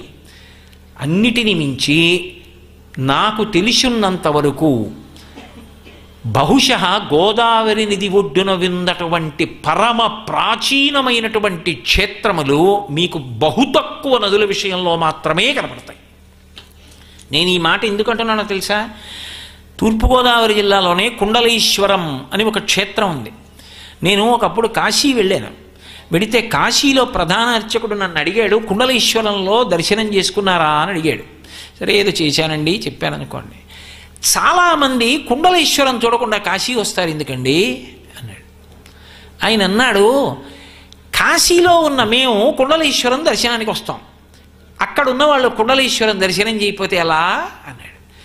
మార్కండేయ స్తుతిలో చంద్రశేఖరాష్టకంలో ఉంది కుండలేశ్వరుడు గురించి. కుండలీకృత కుండలేశ్వర కుండలం వృషవాహనం నారదాది మునీశ్వర స్తుత అని మార్కండేయుడు స్తవం చేశాడు. ఇప్పటికీ శివలింగం యొక్క పైభాగం మకర కుండలం ఎలా ఉంటుందో అలా ఉంటుంది, అందుకు కుండలీశ్వరం. నిజంగా అక్కడ గోదావరి ప్రవాహం ఉంటుంది, పరమాద్భుతం. కొంతమంది ఔత్సాహికులు అంత గొప్ప క్షేత్రం పుష్కరాలు వస్తున్నాయని ఈ మధ్య అక్కడ ఉన్నటువంటి స్నాన ఘాట్ సరిగ్గా లేకపోతే దాన్ని పునర్నిర్మాణం చేశారు. చక్కగా అందరూ భక్తులు వెళ్ళి స్నానం చేసుకుని సంధ్యావందనాదులు చేసుకుని ఉపయుక్తంగా దాన్ని అనుభవించడం కోసం వాళ్లే పునర్నిర్మాణం చేశారు కూడా. మంచిదే, నేనేం దోషం అంటలేదు. అన్నీ ప్రభుత్వమే చెయ్యాలని ఎక్కడుంది? ప్రభుత్వం మాత్రం ప్రజల కోసమే చేస్తుంది, ప్రజల సహాయంతో చేస్తుంది. ప్రభుత్వానికి బాసటగా నిలబడవలసింది మనం కాదు. అయినప్పుడు కొన్ని మనం స్వీకరించేటువంటి అదొక గొప్ప అదృష్టం. అటువంటి సమయంలో ఒక స్నానఘాట్ కట్టడం కన్నా అదృష్టం ఏముంటుంది? అసలు నిజానికి ప్రజలకు అవకాశం ఇవ్వాలి కూడా. పునర్నిర్మాణం చేసేవాళ్ళు ఉంటే చెయ్యవచ్చు అని వాళ్ళు చేసే అదృష్టాన్ని పొందుతారు. ప్రజలు ఆ అదృష్టం పొందడం ప్రభుత్వానికి కూడా చాలా అదృష్ట విశేషమే కాదు. ఇంకా దగ్గరవుతారు ప్రజలు, ప్రభుత్వాలు. కాబట్టి అంత అద్భుతమైనటువంటి కుండలీశ్వర క్షేత్రం. అవతల ఎటువంటి క్షేత్రం మనకి? కాళేశ్వరం. ఒక్క పీఠం మీద 2 శివలింగాలు, యమధర్మరాజ ప్రతిష్ఠిత లింగం పక్కన అద్భుతమైనటువంటి గోదావరి ప్రవాహం. అసలు ఒకటా రెండా? ఇన్ని క్షేత్రములతో కూడుకున్నటువంటి గోదావరి ప్రవాహం. ఇంత అద్భుతమైనటువంటి నదికి ఇంత గొప్ప పుష్కర కాలం ప్రవేశిస్తుంటే ఆ కాలాన్ని సద్వినియోగం చెయ్యడంలో వైక్లభ్యం పొందామనుకోండి, అన్నిటికన్నా అత్యంత ప్రధానమైనది ఏది అంటే కాలమే. కాలోహి బలవాన్ కర్త సతతం సుఖదుఃఖయో నరాణం పరతంత్రాణం పుణ్యపాపానుయోగత అంటాడు వ్యాసభగవానుడు దేవీ భాగవతంలో. కాలోహి బలవాన్ కర్త, కాలమంత బలమైనటువంటి స్వరూపము లోకంలో ఇంకోటి లేదు. దాన్ని ఆపగలిగినవాడు లేడు, వెళ్ళిపోతే వెనక్కి తేగలిగినవాడు లేడు, వెళ్ళిపోతుంటే వెళ్ళవద్దని పట్టుకుని నిగ్రహించగలిగినవాడు లేడు. ఒక్కసారి ఆ 12 రోజులు దాటిపోయాయా, ఇక ఆ తర్వాత ఇవి తెలుసుకున్నా వాటి ఆయా క్షేత్రముల యందు ఆ వైభవాన్ని అనుభవించి జీవుణ్ణి ఉద్ధరించుకుందామన్నా ఏది అవకాశం ఎక్కడి నుంచి వస్తుంది? అంత గొప్ప అవకాశం పొందేటటువంటి అదృష్టం ఈ పుష్కర కాలంలో శరీరాన్ని వదిలిపెట్టి పితృలోకంలో వేచి ఉన్నటువంటి పితృదేవతలు ఎదురు చూస్తుంటారు. ఒరే, రామాయణంలో రామచంద్రమూర్తి అంటారు, గయాశ్రాద్ధం పెడతాడా అని కొడుకుని ఎదురు చూస్తుంటారట పితృదేవతలు. వాళ్ళు అక్కడ నిలబడి చూస్తుంటారు. దేశకాలముల యందు ఒక గొప్ప అదృష్ట విశేషం కలిసి వచ్చింది. తప్పుడు స్నానం చేస్తే వాడు తరిస్తాడు. ఇది పుష్కర కాలం. వీడు నా పేరు చెప్పి ఏమైనా చేస్తాడా, నా పేరు చెప్పి నా ఉన్నతి కొరకు ఏమైనా చేస్తాడా అని ఎదురు చూస్తుంటారట. కృతజ్ఞతా లక్షణం. కన్నవారికి చెయ్యడం కన్నా జీవితంలో అదృష్టం ఏముంటుంది? నెత్తురు మాంసము మనకిచ్చి కని పెంచి పెద్ద చేసి ఆశలన్నీ పెట్టుకొని చచ్చిపోయే ముందు ఆఖరి ఊపిరిలో కూడా మననే స్మరించి మన ఒడిలో తలపెట్టుకుని వెళ్ళిపోతున్నప్పుడు కూడా వీడు ఏమైపోతాడో అని బెంగ పెట్టుకుని వెళ్ళిపోయి ఆఖరణ శ్మశానంలో ఆనంద హోమం చేసి, పిచ్చి అమ్మా ఇంకా ఈ శిథిలం అయిపోయింది శరీరం, వదిలేయమ్మా, ఇంకొక శరీరం భగవంతుడిస్తాడు అందులోకి ప్రవేశించని కొడుకు చెప్తే వదిలిపెట్టి వెళ్ళిపోయిందమ్మ. అక్కడ ఉండి ఎదురు చూస్తున్నటువంటి వాళ్ళకి నమ్ముకున్న వాడికి నమ్మినంత, వాళ్ళ ఉన్నతి కొరకు చెయ్యలేనటువంటి కొడుకుని చూసి వాళ్ళు ఎంత ఏడుస్తారు. ఆ పైనుంచి చూసి ఇన్ని కోట్ల మంది వాళ్ళ తల్లిదండ్రులకు చేస్తున్నారు, నా బిడ్డడు రాలేదే అనుకోరు. ఇంతమంది తరించడానికి ఒక గొప్ప అవకాశం. అందున మిగిలిన నదులకు ఈ నదికి ఒక పెద్ద భేదం. రెండూ గంగలే, రెండూ శివజటాజూటము నుంచి ఆవిర్భవించినవే. ఇంకా భగీరథుడు తపస్సు చేయడంలో తన పితృదేవతల్ని తరింప చేయడానికి తీసుకొచ్చాడు. కానీ మహానుభావుడు గౌతమ మహర్షి గోదావరిని తీసుకొచ్చినప్పుడు తన సంబంధీకులైనటువంటి వారిని ఉద్ధరించుకోవడం కోసం తీసుకురాలేదు. ఆయన తాను చంపని గోవుని తాను చంపాడని అంటగడితే పాపాన్ని, అసలు ఆయనకి ఆ పాపమే లేదు. ఆ పాపం నుంచి వినిర్ముక్తుడవడానికి, లోకాన్ని ఉద్ధరించడానికి అంతకు ముందు వచ్చిన క్షామంలో ప్రజలు పడిన బాధలు చూసి ఒక జీవనది కావాలని పరమశివుణ్ణి ప్రార్థించి ఆయన జటాజూటంలోంచి తీసుకొచ్చాడు. అయినప్పుడు నా దృష్టిలో నా గోదావరి గొప్పది. అటువంటి నదికి పుష్కరాలు వస్తున్నప్పుడు ఎంత పెద్ద పండగ! వస్తున్నాయి వస్తున్నాయి, పుష్కరాలు వస్తున్నాయి, మనందరం క్రమశిక్షణతో ప్రవర్తించాలి. మన అమాయకత్వం ఏమిటి అంటే, పుష్కరం వచ్చింది అంటే నదీమ తల్లికి సమర్పిస్తున్నాం అనుకుని నదిలోకి విడిచిపెడతారు. కానీ అలా దోషభూయిష్టం. ఏదో ఓ చీర పట్టుకెళ్ళి నదిలో విడిచిపెట్టేశాను అనుకోండి, అది ఏమైపోతుందంటే నదీ పరివాహక ప్రాంతం అంతా కూడా జనం నిలబడి మడత విప్పి ఇన్ని లక్షల చీరలు విడిచిపెట్టారనుకోండి, అది నీటి ఎందుకు కరగదు. ఇన్ని చీరలు నీటి అడుగున నిలబడిపోయి కుళ్ళిపోయాయి అనుకోండి, నదీ జలాలన్నీ పాడైపోతే, ఆ నదీ జలాలు తాగి లోపల ఉన్న జలచరములన్నీ పాడైపోతే, ఆ నదీ జలాలు త్రాగడానికి యోగ్యం కాకుండా పోతే ఆ పాపం ఎవరిని చుట్టుకుంటుంది? ఏది చెయ్యాలో అది చెయ్యాలి. అందుకే మనం ఏది చేసినా ఏం చేస్తామంటే ఆ దేవతా ప్రీత్యర్థం దానం చేస్తాం అంతే. అంతేగాని కూరగాయలు పట్టుకెళ్ళి నదిలో వేసేయడం, బట్టలు పట్టుకెళ్ళి నదిలో వేసేయడం, ఆవుని పట్టుకెళ్ళి నదిలో వేసేయడం, నాగలి పట్టుకెళ్ళి నదిలో వేసేయమనే అది కాదు. ఆ నది ప్రీతి కొరకు మనం తినడానికి నది స్వీకరించడానికి తేడా ఉంటుంది. దేవతలు తినరు పదార్థాన్ని. దేవతలకు అక్కడ పెట్టాననుకోండి, నా భక్తి చూసి వాళ్ళు కళ్ళు తెరిచి చూస్తారు. యజ్ఞంలో హవిస్సు అయితే తింటారు, హవ్యవాహనుడై అగ్నిహోత్రుడు పట్టుకెడితే. ఇలా చూశారనుకోండి, ఇలా చూడగానే అది దేవతల యొక్క ప్రీతికి కారణమైంది, నాకు అది ప్రసాదం అవుతుంది, అది నాకు పుష్టిని తుష్టిని ఇస్తుంది. అందుకే జీవితమే ప్రసాదం.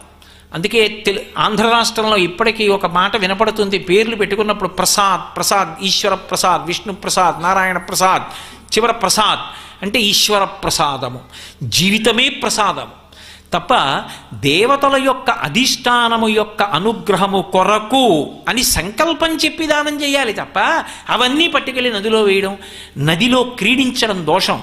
నదిలోకి వెళ్ళి ఆటలాడడం, నదిలోకి వెళ్ళి గంటల గంటల స్నానం చేసి మిగిలిన యాత్రికుల్ని ఇబ్బంది పెట్టడం, ఇవి ధూర్త చేష్టితములు.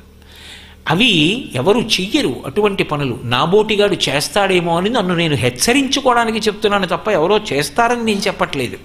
కాబట్టి చక్కగా ఆ కాలమునందు అంతమంది దేవతలు పరివేష్టించి ఉంటారు. కాబట్టి ఏ క్షేత్రాన్ని దర్శించినా, ఏ దేవాలయాన్ని దర్శించినా, భగవన్నామం చెప్పినా, 10 మందికి అన్నదానం చేసినా, లేదా కూర్చుని చక్కగా ఏ సహస్రనామ స్తోత్రమో పారాయణ చేసుకున్నా, ప్రశాంతంగా ఒక చోట కూర్చుని భగవన్నామ సంకీర్తనం చేసిన, నలుగురికి ఉపయోగపడిన ఏది చేసినా అది దేవతల యొక్క విశేషమైనటువంటి అనుగ్రహానికి కారణమవుతుంది.